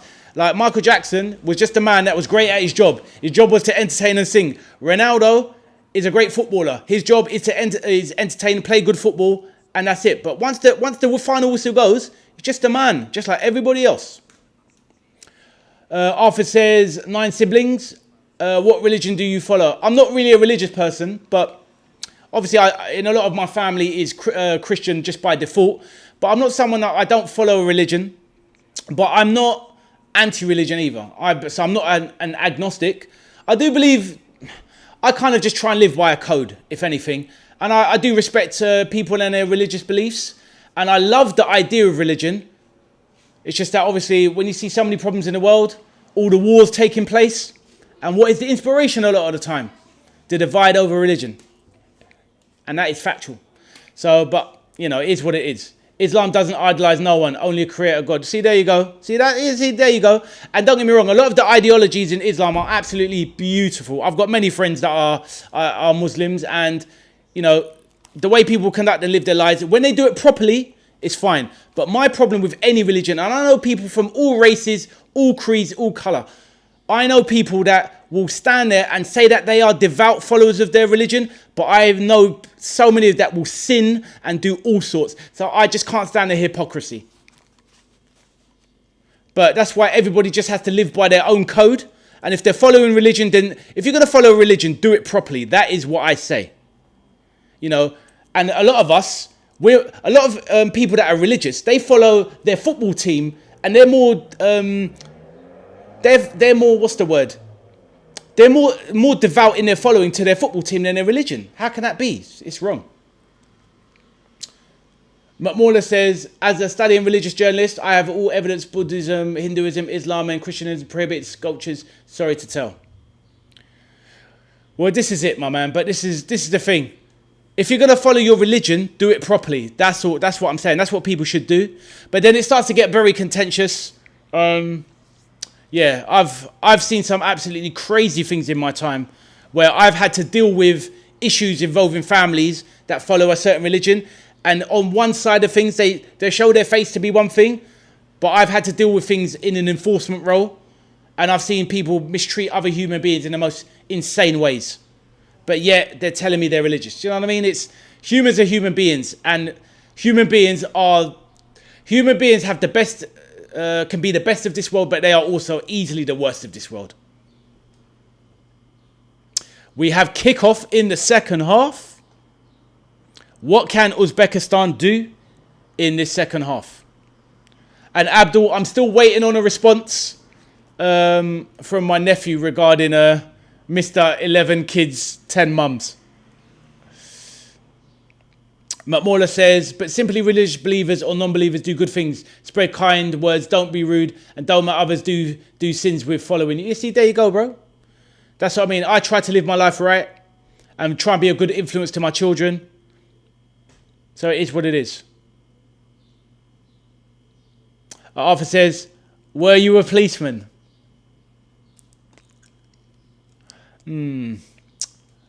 I've done certain jobs in my life, and you may or may not be very far away from the truth, Arthur.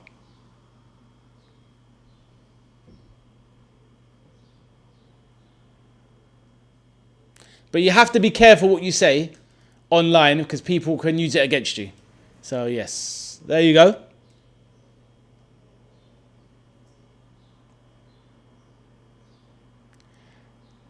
That's what I mean. In my life, I've tried to do, I've done many things, and I've always tried to kind of do jobs where I can make a bit of a difference, put it that way.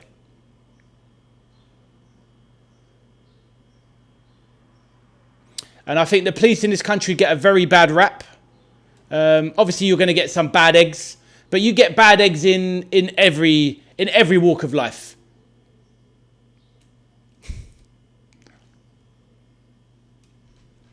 It's not about whether you're allowed to say Arthur. It's just about what you should say. Do you know what I mean?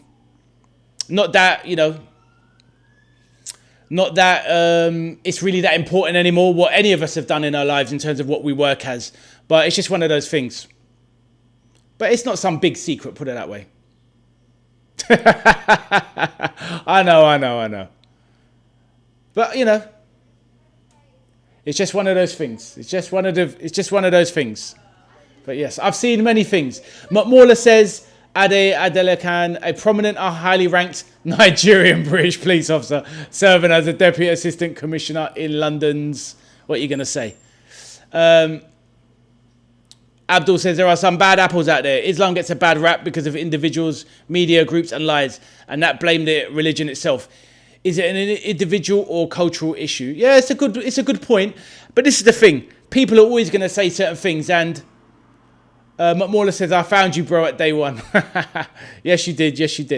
The thing is that, Abdul, going back to what you're saying, there's when you've been on a planet, you live out a long time. It's like, I grew up in the times, you know, when I was a child, you had the Irish being blamed to everything with Sinn Féin and, you know, the factions and divide in Ireland. You know, Catholicism has been vilified in the past. We've had Eastern Europeans were getting massive problems and pressure in this country, and now it's Islamophobia in so many parts of the world. It just never ends. There's always somebody to blame, and it's how deep you dive into things. But this is why I don't judge any man or woman by their race, colour, or creed. I base the person on who I see. There's bad eggs in every society, every walk of life, every religion. There are bad eggs, but no religion is bad in my eyes. Or the intention behind a religion is not bad. Obviously, you can get into negative ones, but you know what I mean. McMorland said you're a commissioner, but appearing like a small man. Arthur, but you're only 23. I know, man. I know. I've been diving in that fountain of youth, Arthur. I'm trying to dive in that fountain of youth. But if only I was still 23. I remember being 23. Still at university at 23. Good times.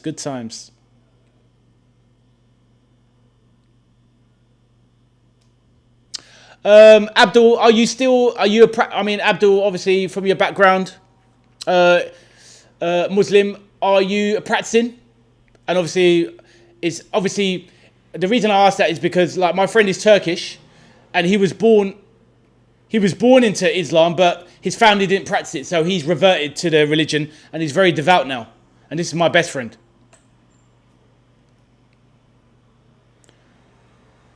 Right, Uzbekistan on a break, cut inside. Oh, lovely shot, straight into Diogo Costa's hands.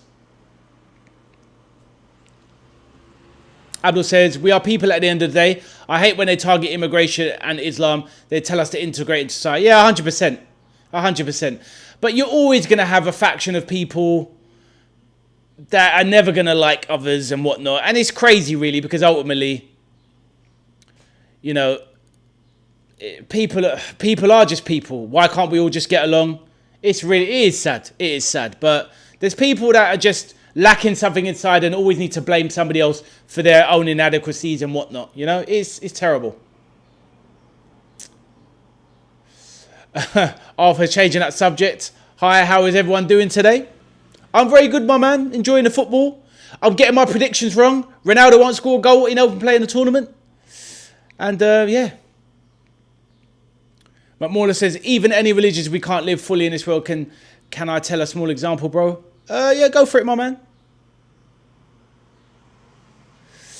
Abdul says, I hate these individuals that put bad name for Islam. I hear that, bro. I get it. But this is the thing. People that are going to be affected by hate crimes and the oppression that goes on, when you are from a Muslim background, then you're going to feel it more. But this is the thing. I'll give you an example. All right, Mendes with a cross into the box.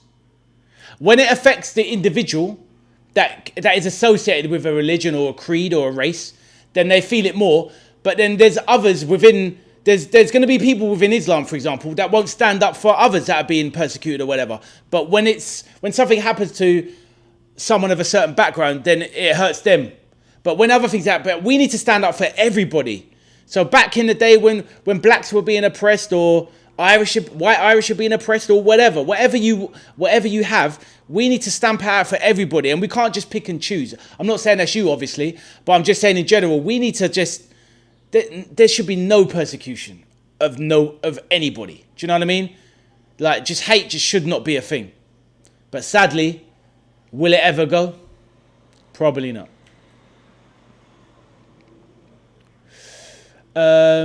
Arthur says, I know, Abdul, let's just get the votes from people. Jokes. Right. Arthur says, they burned down a random guy's house because they thought he murdered Henry Novak. I have absolutely no idea what that's all about. But people shouldn't be rushing to condemn anyone and taking the law into their own hands. That's what the law's all about.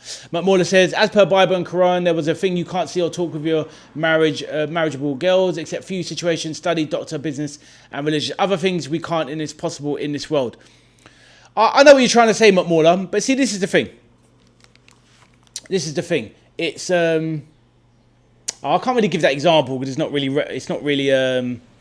right to give, so I won't. But yeah, it's very difficult. What I would say is that certain religions have so many beautiful things about them, but unless everyone has to be on board with their religion and do it right. But you guys are going to know, people from a religious background or a family that are very strong practicing religions, you're going to know that people within your own family or own friend circle are going to be doing things that are anti the religion they follow. So what do? Do you know what I mean? You have to be someone that stands up for these things and make sure that, you tell people that are living their lives right. I had a very good friend of mine. This isn't about religion, but it's something else. He was mistreating his female partner in the wrong way. And this is someone that's a friend of mine for a long time, 15, 20 years. And I had to sit him down and say, look, bro, I believe the way you're treating the mother of your children is wrong. You are acting like a parasite. You need to stop. We fell out. We didn't speak for about 5 years. But I told him the truth because I had to do the right thing. And I think that's what it should be about, whether it's religion or non-religion. Right. Arthur says, people always blame people that are different. The only time when it's allowed is when it's your teammate, whack a league, because they can't actually just be terrible. Yeah, exactly. Rocket League, yeah, and I hear you. McMorris says, you can agree now in this world, it is 99% can't possible, my bro. Not sure what you mean by that, but, bro, people are people, and people always do crap things. That's just the reality of life. Human beings will always just do crappy things, sadly.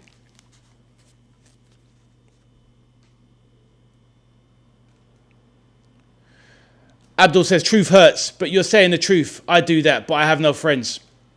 I hear you, my man. But that's the thing. Sometimes, look, what you have in your heart is better than having false friends in your life. Do you know what I mean? I'll be real. I've got quite a lot of friends. I've always kind of had a lot of friends, but I kind of don't I don't chase people. I kind of let my friends come to me because I've always kind of been a bit of a busy person. I've always had to hold down a job. I raised my sons alone. I don't really have much family support. So I haven't really got time for all of the other crappy things in this world, going out there, womenizing, drinking, drugs, all that sort of rubbish. I've got no time. I've usually been trying to survive. So I would rather live my life right, raise my boys, which I've done to a good standard, and they're now more or less grown men now. But yeah, friends come and go, and true friends will always be there. And you've got friends in us, my man. When you meet people online, that can be just as good as meeting people in the real world. So it's all good, my bro. And I genuinely mean that, because I think a lot of the time when people start YouTube channels, that's one of the reasons they do it as well, is to connect with people, make a little community, and bond with people. Because that's the social structure of the world. We are not islands. We are meant to connect with people. Human beings are sociable creatures. Ronaldo lining up the free kick. Let's see what's going to happen. And then I'll come back to the messages. Cristiano lining this one up, fixing his hair for the cameras.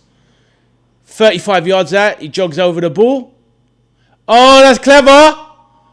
That was genius. Goes down in the box for the foul. Very clever, that free kick was. Very clever. Jogged over the ball. Made out he was going to strike it. Jogged over it. Carried on into the box. And then the volley one. Dinked it over. That's a brilliant free kick. Great idea. And nearly a great goal. Keeper took him out.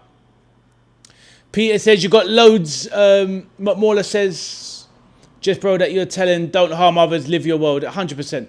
Peter says, Abdul, you got loads of YouTube friends? Abdul says, YouTube world, yes, but not in the real world. Mauler says, I got a few YouTube siblings. One of Maine are Addy and Peter, bro. My brother. Arthur says, not a single comment on the football in the second half. Well, sometimes it goes like that, Arthur. But obviously, feel free. I'm always happy to talk about the footy, mate. 100%. Peter says, McMauler, cheers, bro. Abdul, how does it affect your life? Be honest. Does it affect your life not having friendships in the real world? In the real world. This is the real world, but you know what I mean. Has it had an effect on your adult life? And young Arthur, feel free to throw comments in the football. No problem at all. We can address everything to a degree. Bruno Fernandes now with a corner. Right side, 60th minute. We're 2/3 of the match through. It's in. A goal from nothing. What a strange goal that was. Is that an own goal? Bruno Fernandes takes a corner, kind of sneaks in somehow.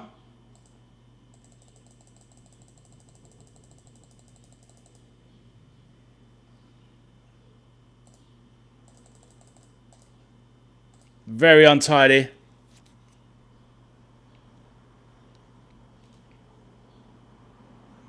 McMauler says, when we brothers fight, we kind. Abdul says, I'll keep to myself. Oh, what's going on, Abdul? Dear Monday? What, is it dropped? Is it a fact? Is it done? Let us know, my man. And Abdul, the company you keep, it's important, but it's all about how you feel, my man. Liverpool have made contact with Felix and Mecha. Abdul, were you just saying that? Yeah, Abdul, what's the scoop with Diamande? 112 million. Let me know, bro. I want to know. I hear what you're saying. You keep to yourself. But, bro, people online are making friendships these days. We're dating now. Arthur, you don't know about dating yet. You're too young for that, young man. But dating, we meet people online now. Very rarely do people go out and meet people in the real world. Do you know what I mean? Everything is online dating over the internet. It's the same thing now. People are making friends via YouTube, social media, etc. So it's just a different way of living life. Right, corner from Uzbekistan. Diogo Costa didn't really get his hands on it. Breaks. Can Uzbekistan get a consolation? Abdul, I thought you was going to tell me that it was breaking news. Arthur says, I Google it, deal at midday. What's that, my man? Oh, there's a deal at midday? What do you mean? Like earlier today? It's been struck now. It definitely hasn't been struck, that deal. I would be all over it. I have a video on my channel ready to pop as soon as that deal happens. Prediction, England versus Ghana. I think England will run out. England, my prediction, England 3, Ghana 1. That's my prediction. Harry Kane to get a double, get a brace. The Bundesliga side is holding out for an astronomical 130 million. 112.2. Yeah, we're not paying them that much. But we might go 110 million euros with add-ons, I reckon. Up to 120 million euros, I think. Whatever that equates to be, maybe 105 million pounds. Peter's going against me. 3-1 Ghana then. You're a bad man, Peter. Arthur says 22-0 England. Imagine. And Harry Kane to take the all-time goal-scoring record.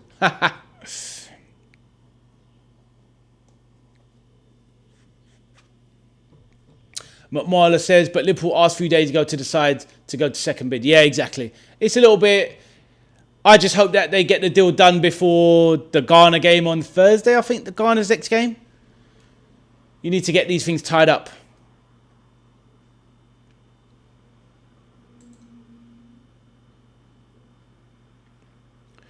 Abdul says we need a right-back, centre-back, CDM. We definitely need a centre-back as cover. We need a... Depending on how he wants to play, do we need a destroyer at centre-back, though?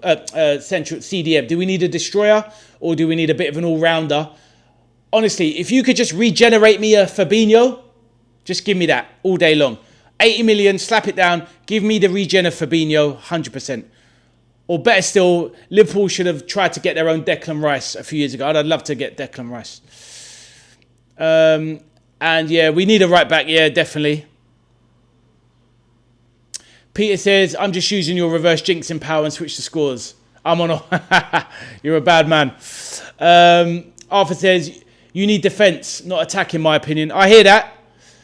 We need a bit of everything, to be honest, Arthur. Because to compete with Arsenal... Not that you guys have got the greatest players in the position, because you don't really. But you've got a great squad. And they've got so many... Arsenal got so many functional players. You know... In most positions in the league, I think apart from goalkeeper... And obviously the two centre-backs... Arsenal don't have a player in the respective position which is the best of its type in the league. Do you know what I mean? You don't have the best striker. You don't have the best wingers individually. Best midfielder, maybe Declan Rice, okay, fine. But even when Rodri's in form, Rodri's better than Declan Rice. Do you know what I mean? Do you see what I'm trying to say? I'm not criticising, I'm just saying. But Arsenal overall have high-functioning players in every position. McMorla said, Liverpool agreeing to sign Spanish forward Victor Munoz and Tottenham... Oh, what's going on here? And Tottenham securing bright centre-back Van Hecker. They can have Van Hecker for 52 million. Tottenham can have Van Hecker. But Tottenham are in that difficult position where when they want to go for a player, they will struggle to get the player. Because if Man United or Arsenal or Liverpool coming for them, Tottenham won't secure it. So they have to pay over the odds. Arthur says CDM. Yeah, maybe Declan Rice. Abdul says Ria and Munoz will be backup wingers. Exactly. And with the opportunity to break into the first team. I wouldn't mind. I don't mind if we keep Gakpo. I don't mind if we sell Gakpo, to be honest. As long as we replace him with a better player. I think that we're going to get this Diamande deal done. And I think we'll end up selling Gakpo and bringing in Barcola. That's what I think is going to happen. I think we're going to go big. Right wing with Starboy. Well, yeah, he is a Starboy. Obviously, Salah was in the league, so he was always the number one. Now Salah's not there. Maybe Saka automatically takes it. But honestly, like Arthur, I've been a big champion for Saka over the last few years. I do believe he's lost a bit with the injuries. I really do. And I'm not trying to curse him because I love Bukayo Saka. But I think you won't see the player that we should have seen through the injury. I think Mikel Arteta's ruined him. He's overplayed him. He's burned him out. He's caused him that massive hamstring injury. And my prediction is, once he gets to 27, 28, Saka will be a fading force. And I don't think you'll see the best of him, to be honest.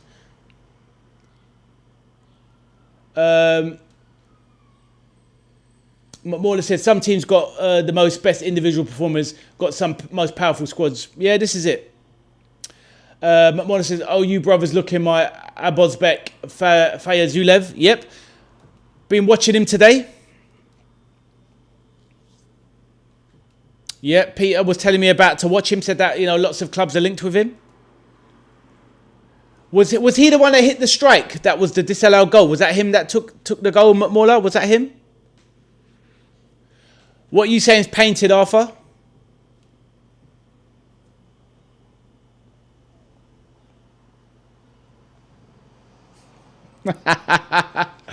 I just got a text from my friend.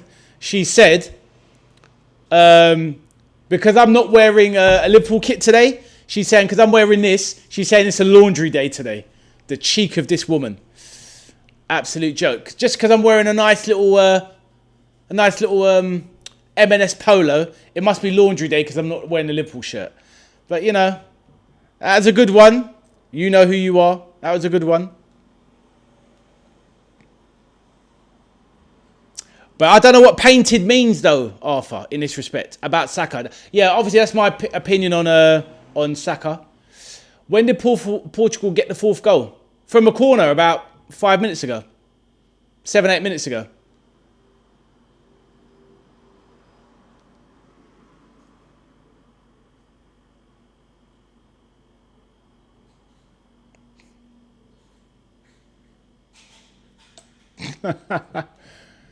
You're a cheeky person.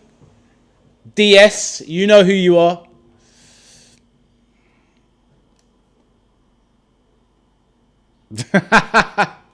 Apparently I wore this last Tuesday as well. What can I say? I'm a man of consistency.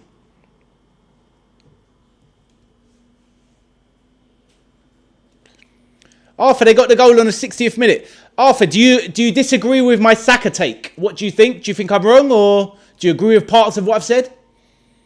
Abdul says, M&S was founded in Leeds. It was in the Kirkgate Market, Leeds. I did not know that. Interesting fact. I do love me a bit of M&S food. It's just a bit too pricey, though. That's the problem. McMauler says, no, that foul... it was from Shukurov. Okay, cool. No, not the foul, but who shot the goal? Well, not a goal, but, that amazing strike. Was that Shukurov or was that Fayulalev? It was the number 22 that fouled. McMauler, but before World, I told my bro, note Abozbek, Fayulalev, Duro. I remember you said, bro. Yeah, you said. Arthur says, disagree. That's why I called you a liar. Ah. Just an opinion, my bro. A liar's got an A in it, my man. Maybe you should leave school early tomorrow if you think liar's got an E in it, all right? Just saying. Just saying.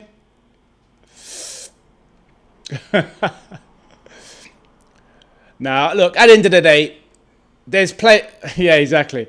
But the thing is, though, Arthur, it's like, at the end of the day, it's just football is just an opinion. And I've seen a lot in my time. And if... Oh, all right, steady on. Easy, Tiger. Easy, Tiger. We're just messing around. It's all good, McMauler. Just messing around. I don't fight with anyone. Besides, anyway, with me, I finish fights. But most of the time, I just like a little joke. Me and Arthur's on the same wavelengths, joking. No, but seriously though, I've seen some amazing careers spoiled in football. Michael Owen, he won the European Golden Boot.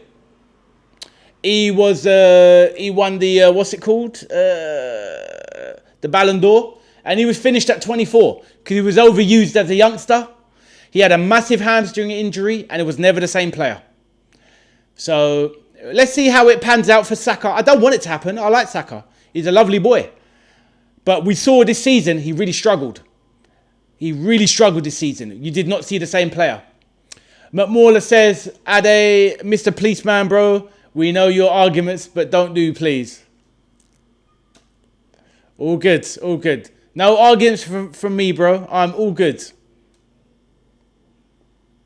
Right, I've got a big update for you. Are you ready to hear it? Abdul, you're going to want to hear it. Get in the chat. My mind 2006 yeah, is R9. Well, right, I've got a big update in the chat. Are you ready for it? Let me know. Get some activity in the chat. Abdul, you're going to want to hear this, bro.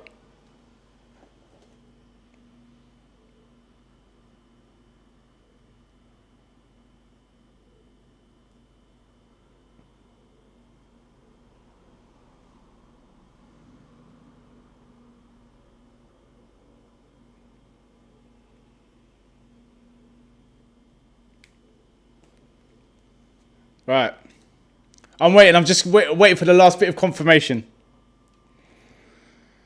My nephew's just dropped the message. You've done the counting. All right, cool. I'll drop it. All right, I'll drop it. Arthur said go, so I'll go. Right. So I've got the update. I've got the update of my loose family connection. At last count, 3 years ago, he had 11 children with 10 baby mothers. He is now up to, have a guess, drum roll. Peugeot, have you seen Saipan? Peugeot, what are you talking about, brother?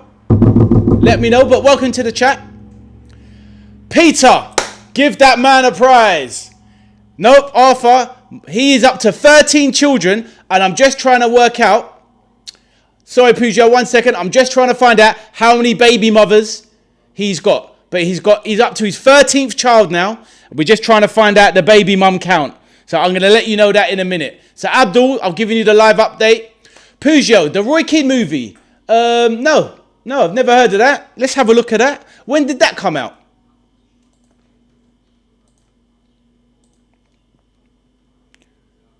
Oh, Ronaldo turns on the volley, spinning, left-footed volley. Great save from the keeper.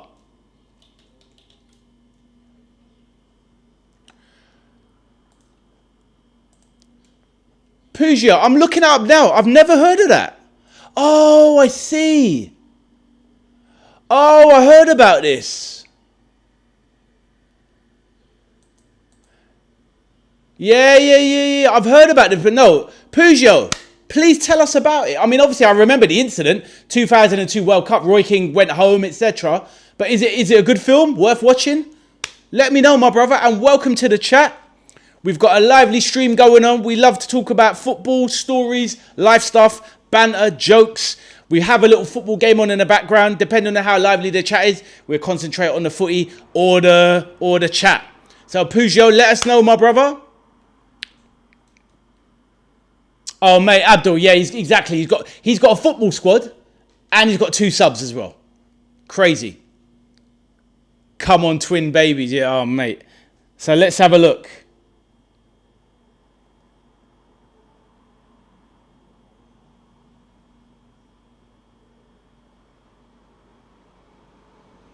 Right, give me 2 seconds. Right, I just need to do something. Peugeot, so I think it's worth watching, but I think it heavily favours Roy's side and doesn't portray Mick McCarthy right. See, this is the thing. Like, Peugeot, welcome to the chat. Never spoke to you before, but absolutely welcome, brother. Lovely to see you win. And that's the thing, at the time, we never really did get the full story. So you're saying that even if you watch the movie, it kind of veers towards Roy's side. I remember at the time before it came out, I wasn't happy with what happened because I thought, depending on what your opinion is, you're there to play for your country. But we know what Roy Keane's like. He's a hot-headed man. He hasn't really changed as he's matured. He's still a hothead. But yeah, I'll definitely be something I'd like to check out because I do love these kind of docu things. But yeah, great shout, Peugeot, and welcome. Let us know who you are, where you're from, which team you support in terms of your club team, and which national team do you follow. Over to you, brother. Arthur gives you the big up and says hello. Right, I'm just going to be back in 2 seconds. So give me 1 moment because I need to do something for my son.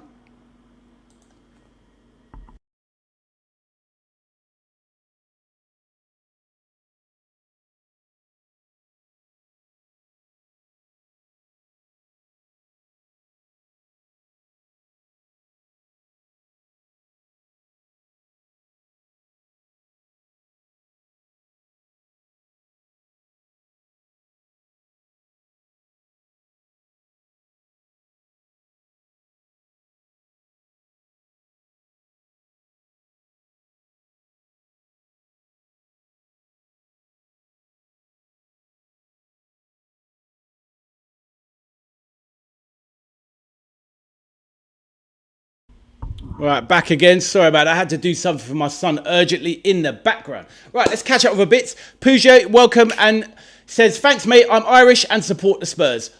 I love to hear that, my man. We've got a lot of Spurs fans that kind of check in from time to time. One of them is on my phone right now, absolutely gunning me about the fact I'm wearing my my non-football shirt today.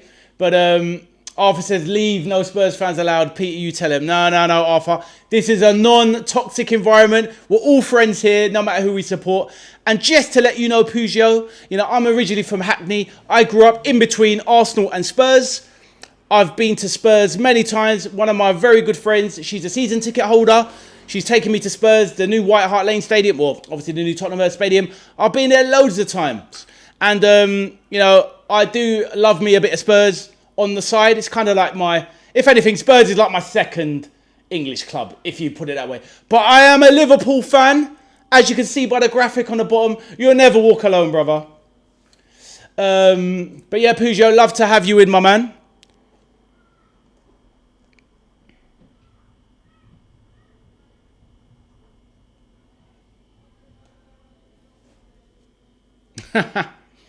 Well, to be fair, I think that Spurs will be moving away, Arthur, from the position. Obviously, they finished 17th twice in a row now. They won't finish 17th next season.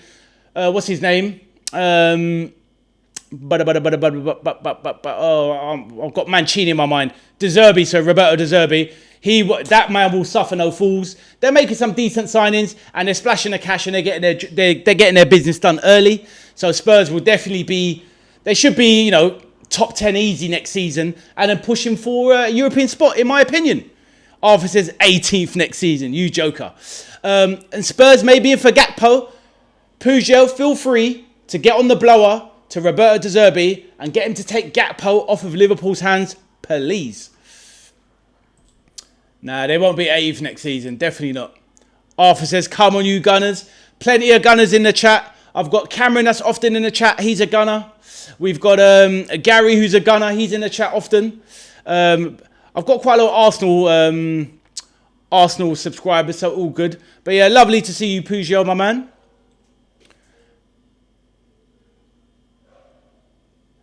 And is everyone watching the England game shortly? Let me know.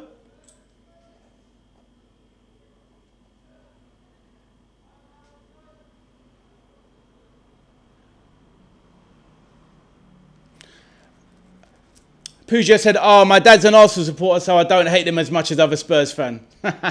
Now, fair enough. A lot of the time it's like that, We get so tribal about our teams, but we've got family members that are... We've got family members that obviously support clubs, so it's hard to... If you love your family, it's hard not to kind of hate on their stuff. I don't really believe in hate. As far as other football teams go, I don't... Hate is a very strong word in my eyes. And football should be taken seriously. But as Bill Shankly famously once said, football is the most important thing of the non-important things. At the end of the day, is it worth going out there and beating people up over? No, it isn't. Is it worth, if your team loses on a Saturday, is it worth beating your wife up over? No, of course it's not. But sadly, these things happen. But, football is to be taken seriously up to a point, but that is it. But as for myself, let's go through some of the other comments. Arthur says, your dad's an Arsenal fan. How'd that go down with you then, ending up as a Spurs fan? That is a very good question from young Arthur. Pujol says, he loved to watch Thierry Henry until the handball against... Oh, mate. Do you see what I mean? See how things can flip on a dial? It's so amazing, really, isn't it? Do you know what I mean? It's like, that is it, because I've known Arsenal fans that can't stand Henry after that. They can't... They were once his favourite player, but I've known some, people with Irish family and whatnot, and they cannot stand Thierry after that. And obviously I remember, because was it 2012? The Euros 2012, something in and around that time. That was diabolical. Absolutely diabolical. Thierry the cheat Henry, Peter says.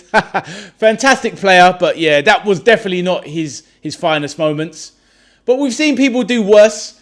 I've loved Luis Suarez at Liverpool. I've seen that man bite people. I've seen that man handball clearance off the line, knocking Ghana out of the World Cup, getting banned himself, red card.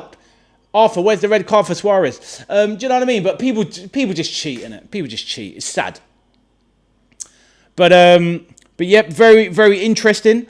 Oh, and on the count, so we're talking about my family connection who has 13 children, and the official last count was it's 11 baby mothers. So yeah, that's the final count. 13 children, 11 baby mothers. So So he's got a football team and 2 kids. Pujol says, I don't hate Thierry for it in his place. I would do the same thing. Doesn't mean it's right, though. Yeah, this is it.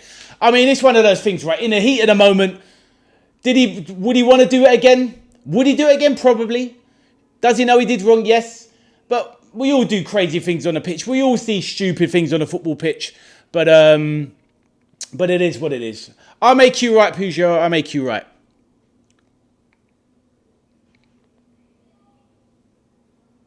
So, yes, we've got the official count. Arthur, the red card. Bang. There you go. That's for Luis Suarez. And that's for Thierry Henry as well. Right, Uzbekistan. Can they get a consolation? Oh, that could have led to something there.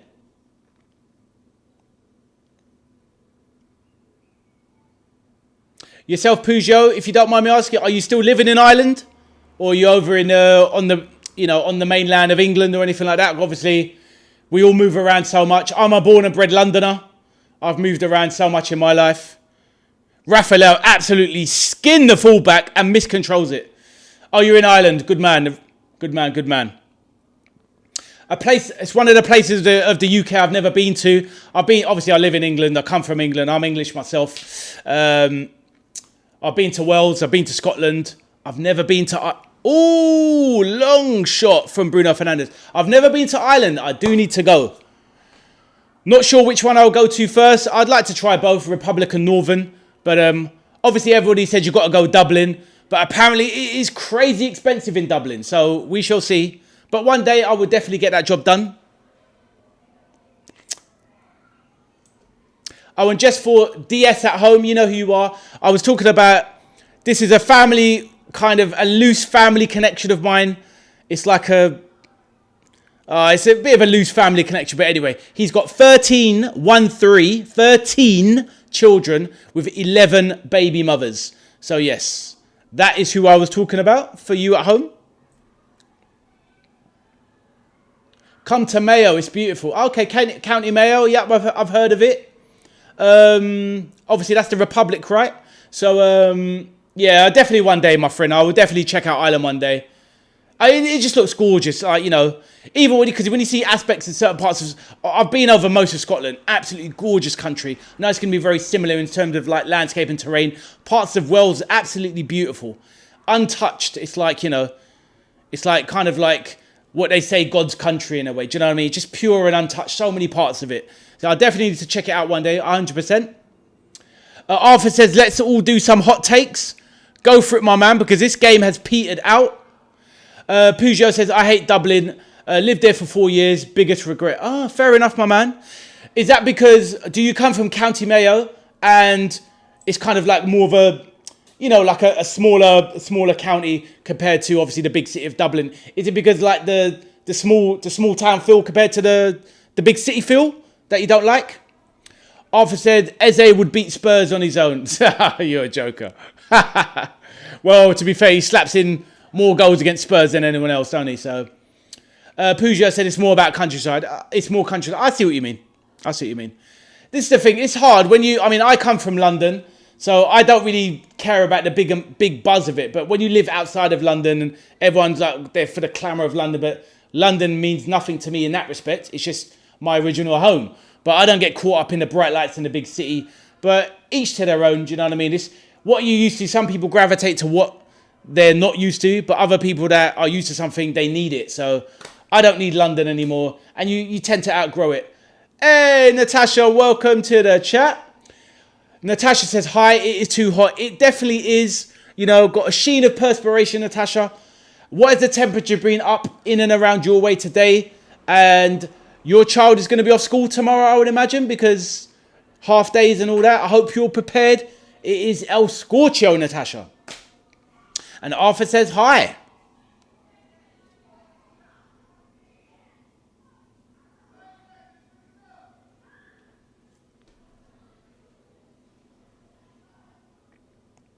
And is there any news, Natasha? Have you heard anything on the grapevine? Have you been scouring? Have you found anything on Diamande?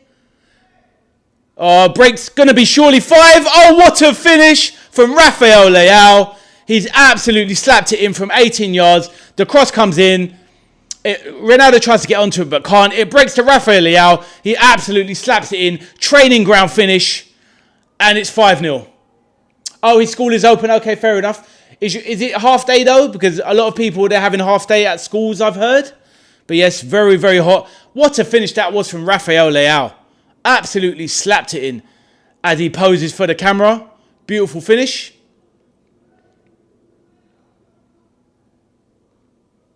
Arthur says, Lucas, who are you talking about? He tries to put in Ronaldo for the hat-trick. Breaks. Rafa Leao, 14, 15 yards out. Slaps it into the top corner. Beautiful finish. And it is 5-0. Sadly, I don't have the graphic overlay for 5. But it is 5-0. So we're just going to have to imagine that it says 5 on the screen. Poor Uzbekistan have been absolutely destroyed today. They're just too good. They're just too good for Uzbekistan. But what's everybody else's prediction for the England game? I'm going for 3-1 Ghana. Let me know if you're watching it. If you're going to jump in on the watch-along as well, you're more than welcome. And don't forget to drop a like on the stream. Help out your boy Ade. And subscribe as well. I'd appreciate it. What are they checking? Oh, nothing.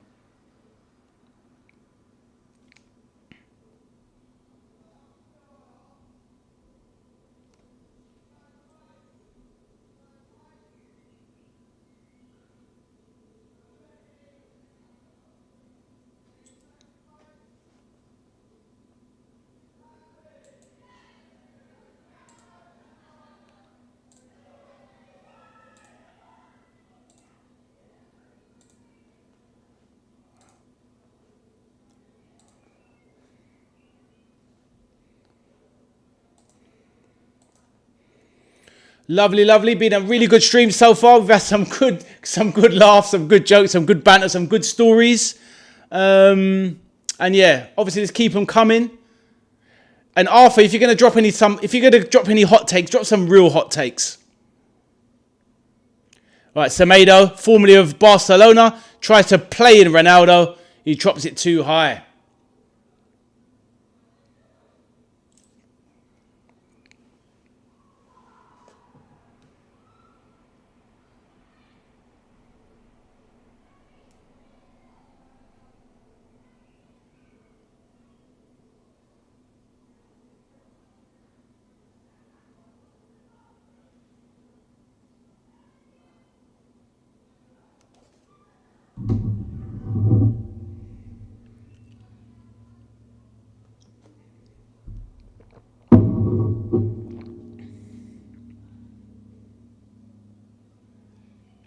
Gary says Eze would beat Spurs on his own.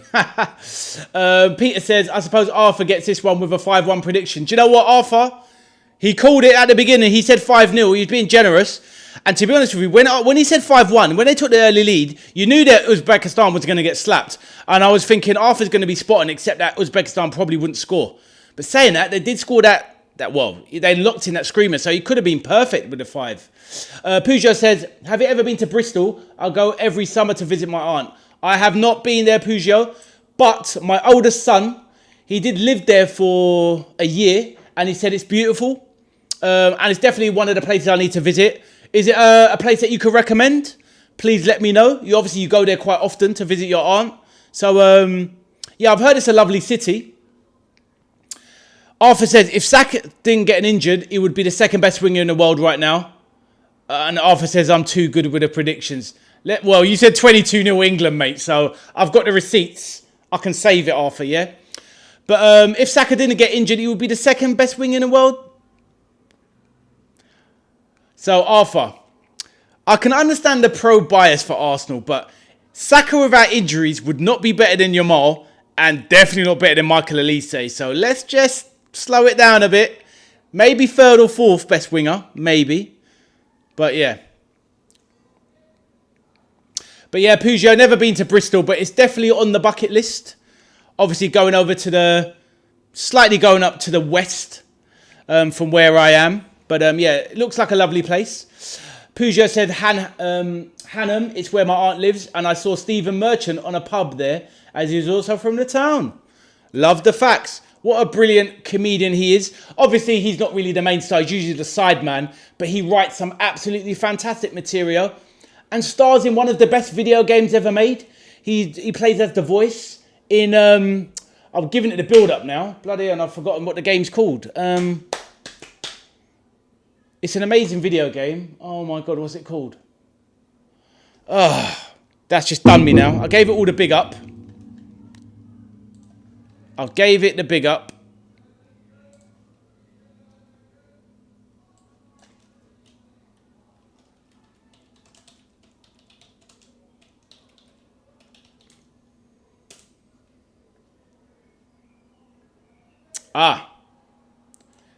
Peugeot, thank you, my man. Portal. That is the one. I finished the game. Portal 2. I didn't play Portal 1, but I played Portal 2. And I played it years and years ago on the Xbox 360. But yeah, Stephen Merchant, he does the voice of the main character, or the second character sort of thing. Brilliant game. And he's so funny. That man is a genius. He co-wrote The Office with Ricky Gervais as well. The man is a legend. But well done, Peugeot. Give that man a prize. Arthur says, another one is Jamal, the most overrated player ever. Bro, come on. Obviously, he's only young in the game, still only 18, but not many players can do what he can do at 18. Like, he's unreal. Saka is not Jamal. No, no, no, no, no, no. But, you know, I respect it. You love your players. I hear that. But yeah, Portal is a game definitely worth it. If any video game players or people that aren't even into video games, that is such a great video game. It's an entry-level game as well. Obviously, it can be quite tricky, but Portal 2, amazing game. Peugeot says, may I ask you favourite player ever, football player? Me personally, so this is where I'm going to fall into the Arthur trap. My favourite player is Steven Gerrard. That's my favourite player. Just because not only was he one of the best players I've seen, not obviously on that elite Maradona, Messi level, but just as an all-rounder and just the heart, the passion, the everything. Stevie G, Steven Gerrard, John Barnes, and Lionel Messi. Those are my three favourite players. And let me know yours. The Arthur trap, because you're boosting your players pro-bias. So, but you know that when I have these arguments about Gerrard, Lampard, Scholes, I just switch off from that. There's not even a debate.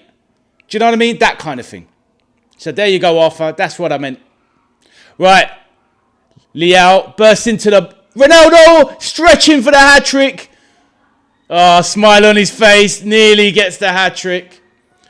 Arthur says no bias. Jada Gray, Jamaica out here, period. What's happening, Jada Gray? Lovely to see you in the chat. Where are you from, sisterin? Obviously Jamaica, but are you in Jamaica? Or are you Jamaican in the UK? I've been to Jamaica. It was one of the first times I've been out of Europe properly. I've been to Jamaica. I've been here for 3 weeks. Beautiful country. Lovely to have you in the chat.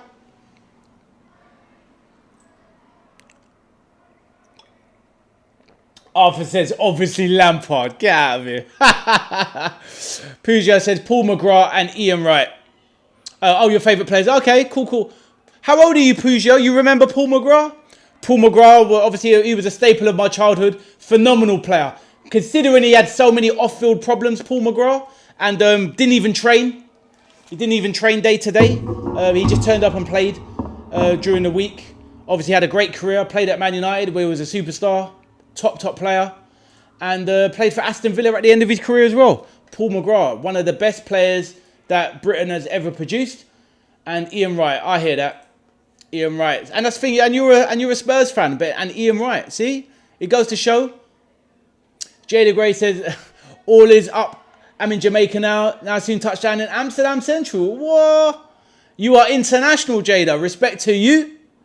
What's going on for you over there? Big holiday over there for you? You've gone a long way. You come to Europe at the right time because of the heat wave, so you won't be cold.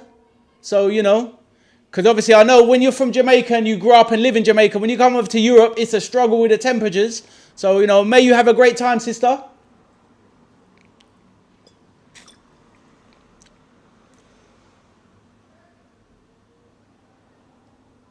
We've definitely got an international flavour to the chat today. Jada bringing some of the Jamaican heat. Let's go. Maybe she bring the heat over to Europe, and that's why we're cooking over here now. Steaming up. What is going on outside? Peugeot says, I started watching football maybe 5 years before Paul retired. He's an Irish legend. He is, my man. Jada Gray says, watching Nessie movie, Hollywood stuff. What's that Nessie movie? What's that? Or was that the Messi movie? What are you talking about there? I'll be real. I'm not up to date with my film culture at the moment. But I'm happy to look it up to see what people are doing.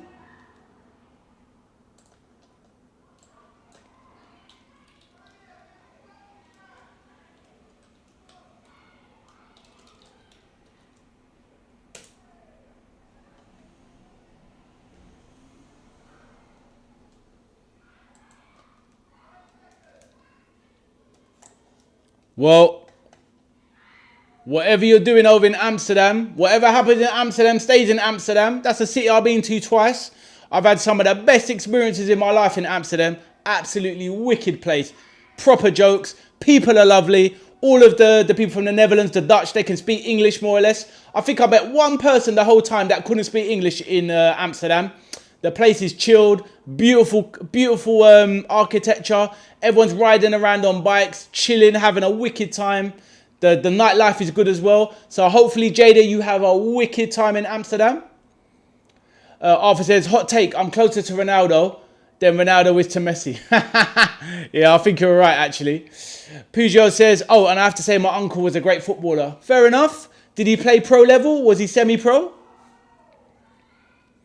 And Jada, lovely to have you in the chat. Have you been to the UK yourself? Let me know, Jada. We love to hear it. I've got hella crazy stuff going on outside. I don't know what's going on. People causing havoc on the streets.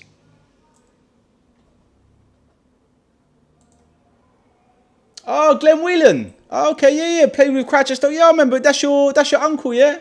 Hey, he was decent. He was a decent player. Glenn Whelan, striker, right? I'm pretty sure Glenn Whelan was a striker. Was he a attacking midfielder? He was definitely one of the attacking players. I know that. But yeah, he was in the Premier League for a few years, but he didn't have a very long career. It's more like he had more of his years in the Championship, right, Glenn Whelan? I'm pretty sure he played for Leeds as well, yeah? Glenn Whelan when he was coming through, maybe? But I definitely remember he was kind of tall, kind of had mousy brown hair.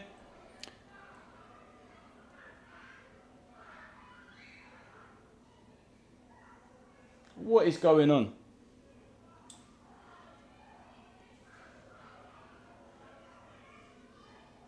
Absolute foolishness going on outside. He was a defensive midfielder. Glenn Whelan, yeah? I remember how he looked. I've definitely got I can definitely see him on my face. Did he play for Leeds as well, did he? Maybe. Let's have a look. My football knowledge is letting me down. I definitely remember him scoring a few bangers in the Premier League, though.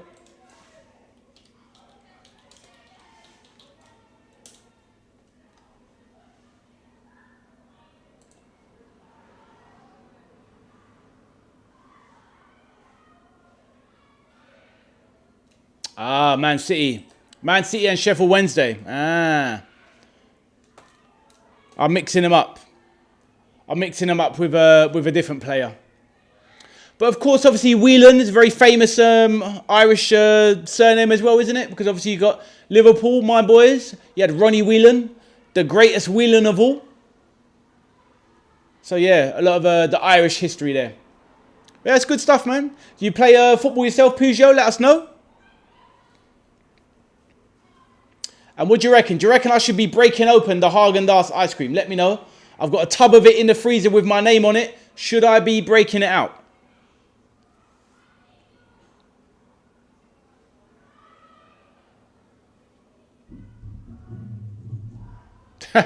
Peter says, yeah, I play football, but I'm bad though.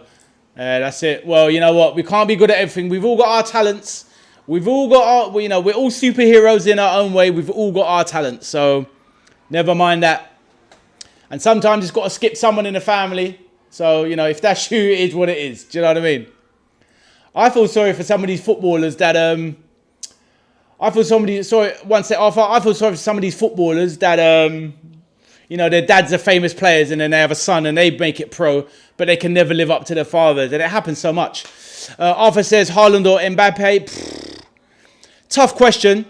Out and out, if you had to put somebody on the ball to save your life, one-on-one, you're going to pick Haaland. But as an all-round player, there's hardly anything, there's really literally nothing that Haaland can do that Mbappe can't. Do you know what I mean? And Mbappe is, for me, Mbappe, I called it about 3 years ago, even when he's 24. He's one of the greatest players in history. He just hasn't finished playing yet. But he's one of the greatest players in history, in my opinion. Kylian Mbappe, 100%. I already put Kylian Mbappe in the top 10 greatest footballers of all time. And I did that 2 or 3 years ago. He's that good.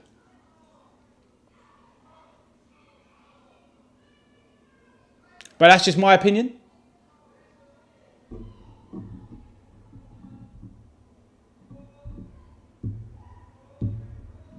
I just don't see anything that Mbappe cannot do in terms of the attacking. He's got the tricks. He's got the skills. He's got the speed. You know, right foot, left foot, step overs, flip flaps, overheads, anything you want, that boy can do. He is just different. Absolutely different.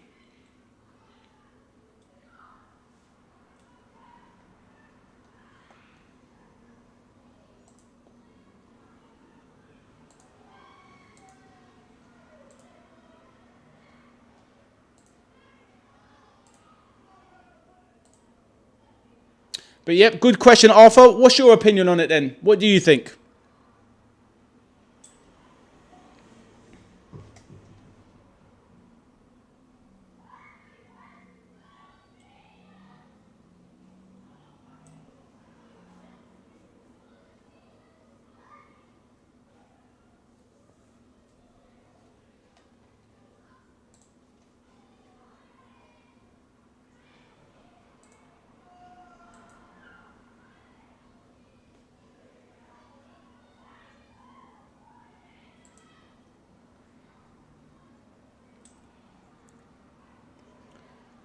Mbappe the turtle, yeah?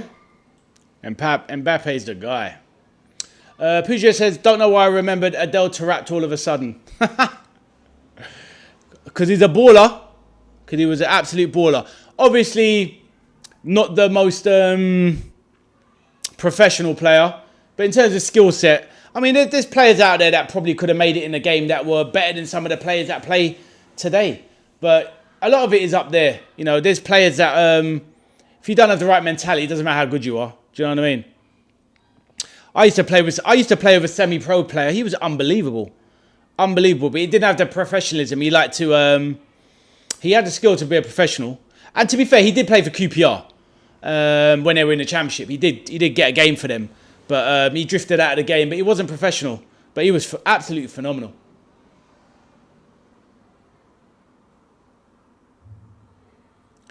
How about this, Arthur, for a question from your school and everybody else's school? Because people would have had people that grew up when you was at school. You would have had players that came through your school, like a famous player or whatever.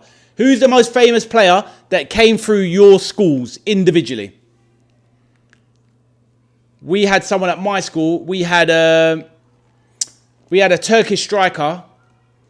What was it? Turkish striker. He played in the Euros about 10 years ago.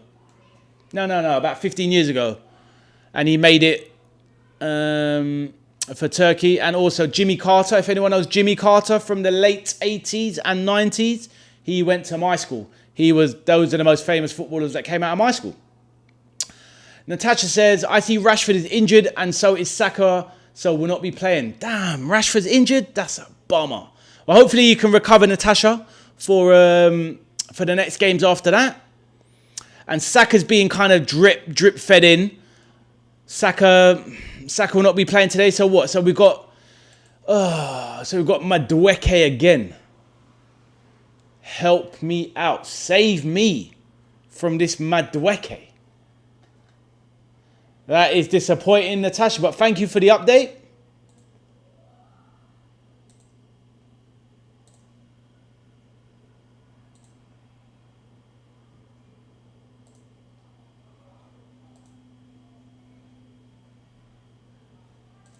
Peter says they need Rashford too. Yes, they do. But at least Gahey's starting. I think I've just had a look and Gahey's starting. That's what I wanted. I didn't want to see... so it's Gahey and Konza. This is the thing about Tommy Tukes. This is the thing about Thomas Tuchel. His favourite defender is Ezri Konza, who I think is a very average English centre-back. So I just don't get it. That's the reason why England will not win the Euros. Because he trusts Ezri Konza as his main centre-back. It really winds me up. Natasha says Ghana, Semenyo plays for them. Good play. Yes, he does. And they obviously have... who else do they got? They got a few other ex-Prem players and or still a Prem player there. Let me double check, Natasha. Who else have they got? Oh, they've got the dodgy man, Thomas Partey. Let's not talk about him too much. Oh, that's right. Jordan Ayew, Natasha, as well. Ayew, that used to play for Swansea and Palace. Plays for thingy, so he could be a problem. Arthur says World Cup, not Euros. What's that, my man? Arthur, what did I mix up there? Oh, did I say we won't win the Euro? What did I say, Arthur? But yeah, I'm not feeling Ezri Konsa as an England centre-back. I'm not feeling that at all. And I think that's the reason why we won't win the World Cup. Peter says maybe it should have been swapped out. What's that, Peter? Let me know.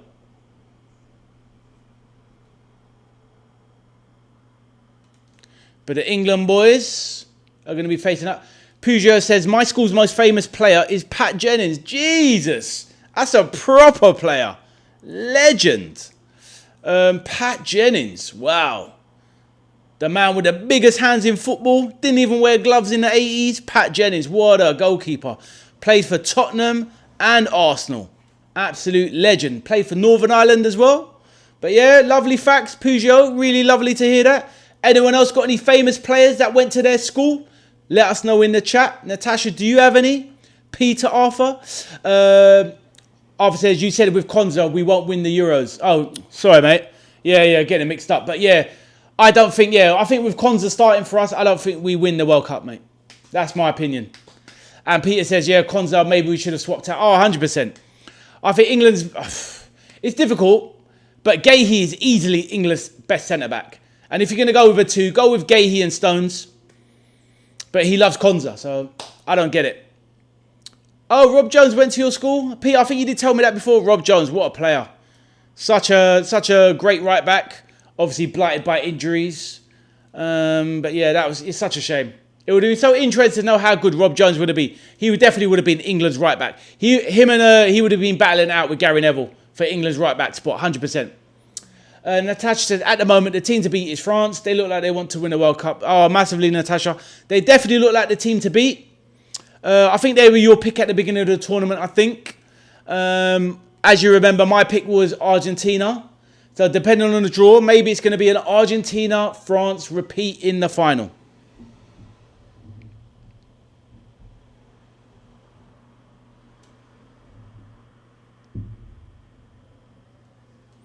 Natasha says, my dad is related to Sammy Lee, who played for Liverpool. Natasha, big facts. Related to Sammy Lee. Big stuff. Sammy Lee, absolute legend. And that's the thing as well. He was such a good player, but obviously you remember as well from the time, Natasha, he was so good, but he struggled to get into Liverpool first team because Liverpool was so good back then. But he could probably get into every other team in the league, but he struggled to get into Liverpool team on average. Arthur laughs. Sammy Lee is a legend. There's some goated players out there for real.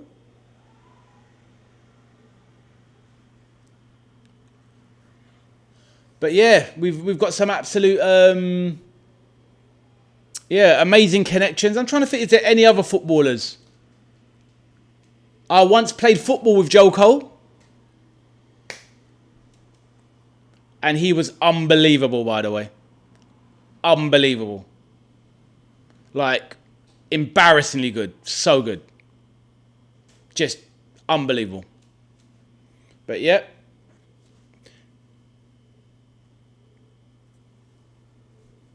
Young Joey Cole, yep. Unbelievable. Daniel Cutting. Who's he? Never heard of him, Arthur.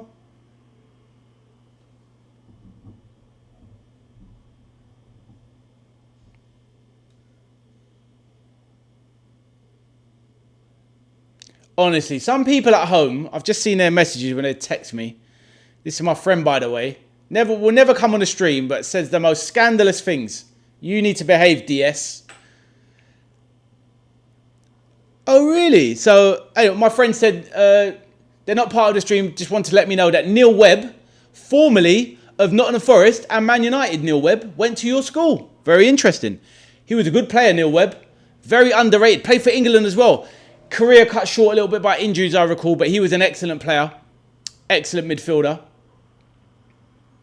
Daniel Cutting, oh, an influencer. Arthur, influencer. Hot take, footballers.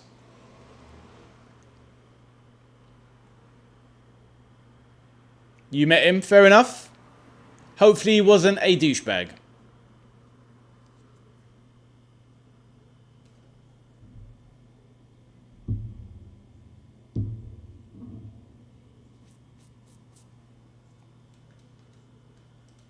Peugeot says, I'm going on holiday in a few weeks. I'm going to get a Switch game to bring. Any recommendations?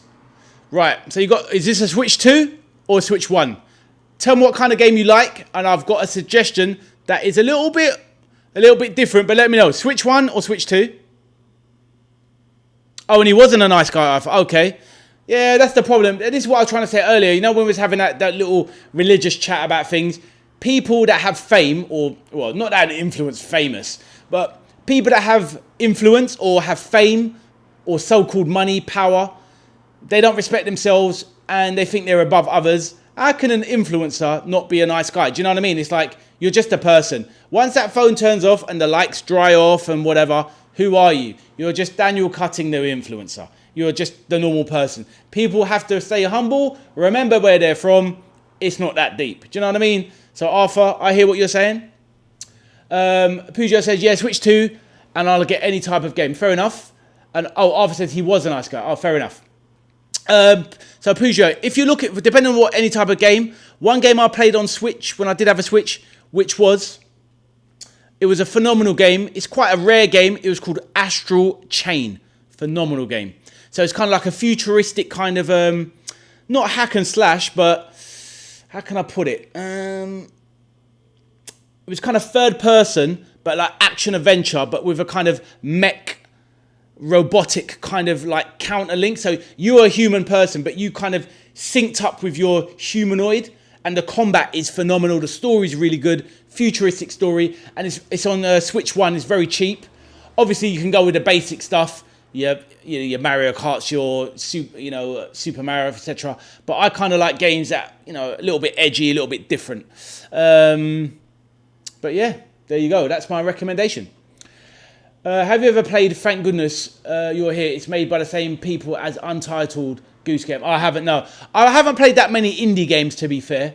I've kind of more or less, in the last few years, I think gaming has been on decline over the last few years, in my opinion. The game I play mostly at the moment, I play Street Fighter 6, but I'm a bit of a legacy Street Fighter player. But I like certain big budget games, your Resident Evil 9.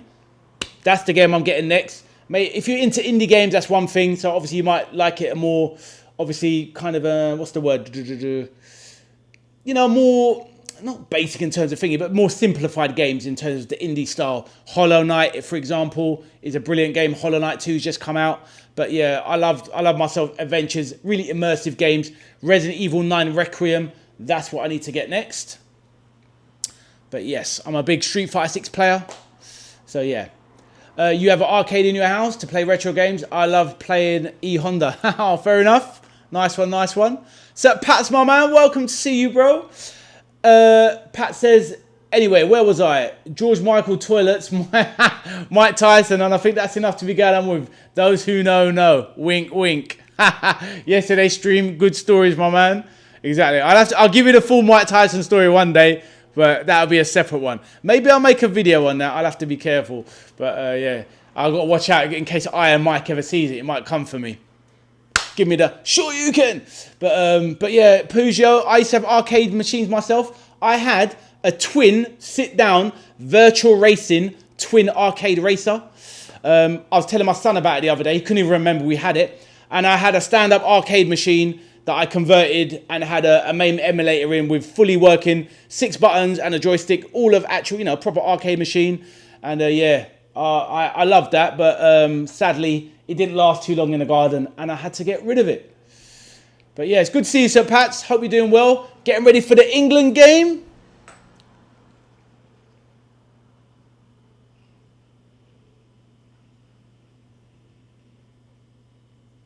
Peugeot said, may I ask your favourite Street Fighter character? Of course. Well, it all depends, actually. I used to play it back in the day with Street Fighter 2 when it first came out. I used to play a lot of Ryu, or Ryu, however you want to say it.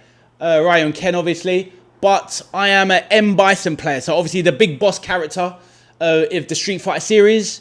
But when Street Fighter 4 was out, I played M. Bison as my main character. And at Street Fighter 6, M. Bison is my main character. Where I play at master level, in the online ranked system. So I'm pretty good at the game. Not pro level, but a little bit just below. So, but yes, that is my character, M. Bison. You love Balrog as well, fair enough. I didn't mind a bit of Balrog, but yeah, M. Bison, the dictator, with the Psycho Crusher. That was me all day long. So yeah, all good, all good. And I play a lot of Street Fighter on Twitch. That's my other little side hobby, as well as my YouTube. I combine the two, gaming and football. And I play the Street Fighter 6 on Twitch, upload it to YouTube, and got a little community going as well in my online Street Fighter 6 career. So yeah, I think they should bring back Dudley. There you go. That's one of the big fan favourites. They need to bring back another boxer, but obviously you've got Ed in the game, who is obviously the main boxing character. He's very overpowered, Ed, and he's obviously got the whole boxer stance and whatnot. But yeah, I think next season, next year's DLC characters, I think Balrog will be being brought back in about approximately a year's time. In Street Fighter 6, there's going to be bringing back Balrog, I believe, and I'm looking forward to it. So Pat says, yep, just been out for my evening meal and said to the missus, Jan, much love to Jan.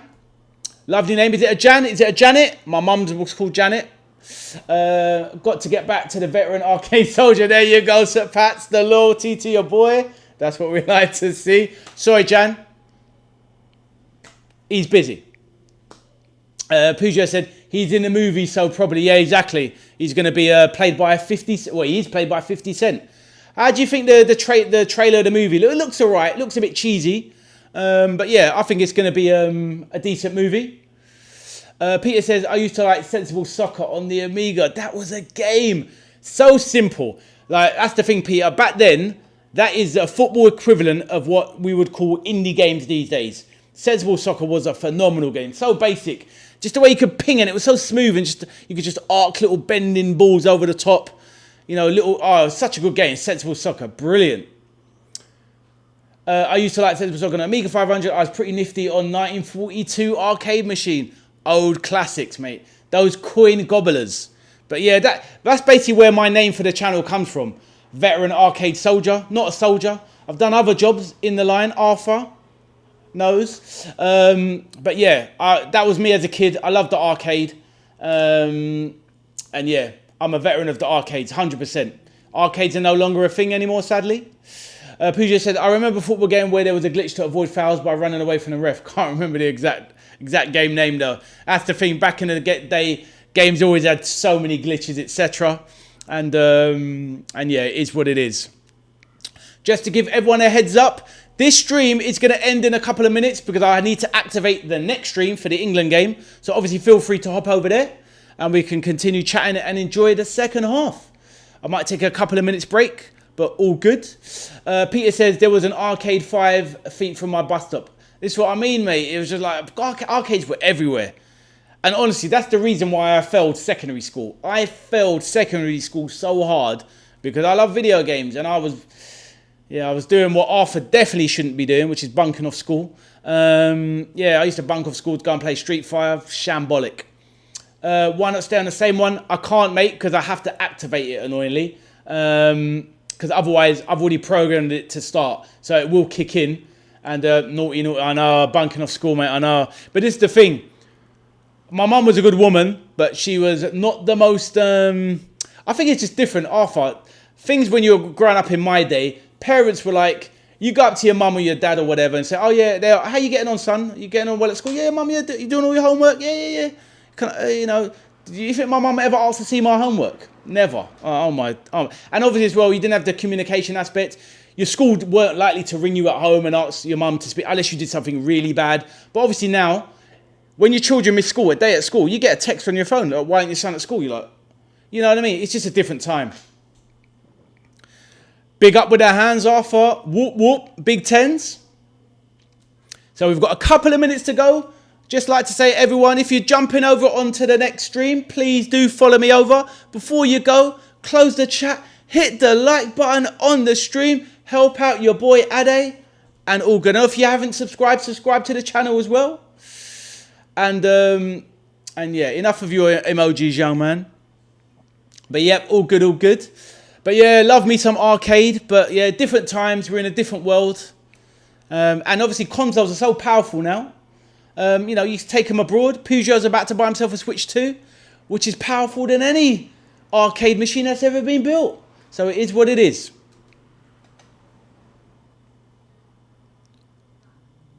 Right, on that note, I'm going to shut this stream down. Feel free to jump over. 14 likes, 114 subs, 0 dislikes. That's what we like. Right, okay. So, see you guys shortly. I'm just going to wrap up this stream. And I will see you in a few minutes, hopefully, if you can join me. So, on that note, this game ended with a whopping 5-0 to Portugal. Ronaldo's entered the World Cup. Really good game, fantastic stream, really good conversations, lovely new people in, Peugeot and Jada from Jamaica, as well as obviously some of the usual gang, obviously making my evening absolutely amazing. Arthur wins with the king of XP of the chat. Arthur is the man. So on that note, I'll see you shortly, and if you don't make it, I'll bid you good night, but hopefully see you again. Thanks for dropping in, St. Pat's, Peter, of course, Cameron, Gary, DS at home, and a few others. Right, see you shortly. My name is Ade, the veteran arcade soldier. If you see this back later as a replay or anything, drop a like on the stream, subscribe to the channel, and say hello to your boy next time. Thank you, and I'll catch you in a couple of minutes.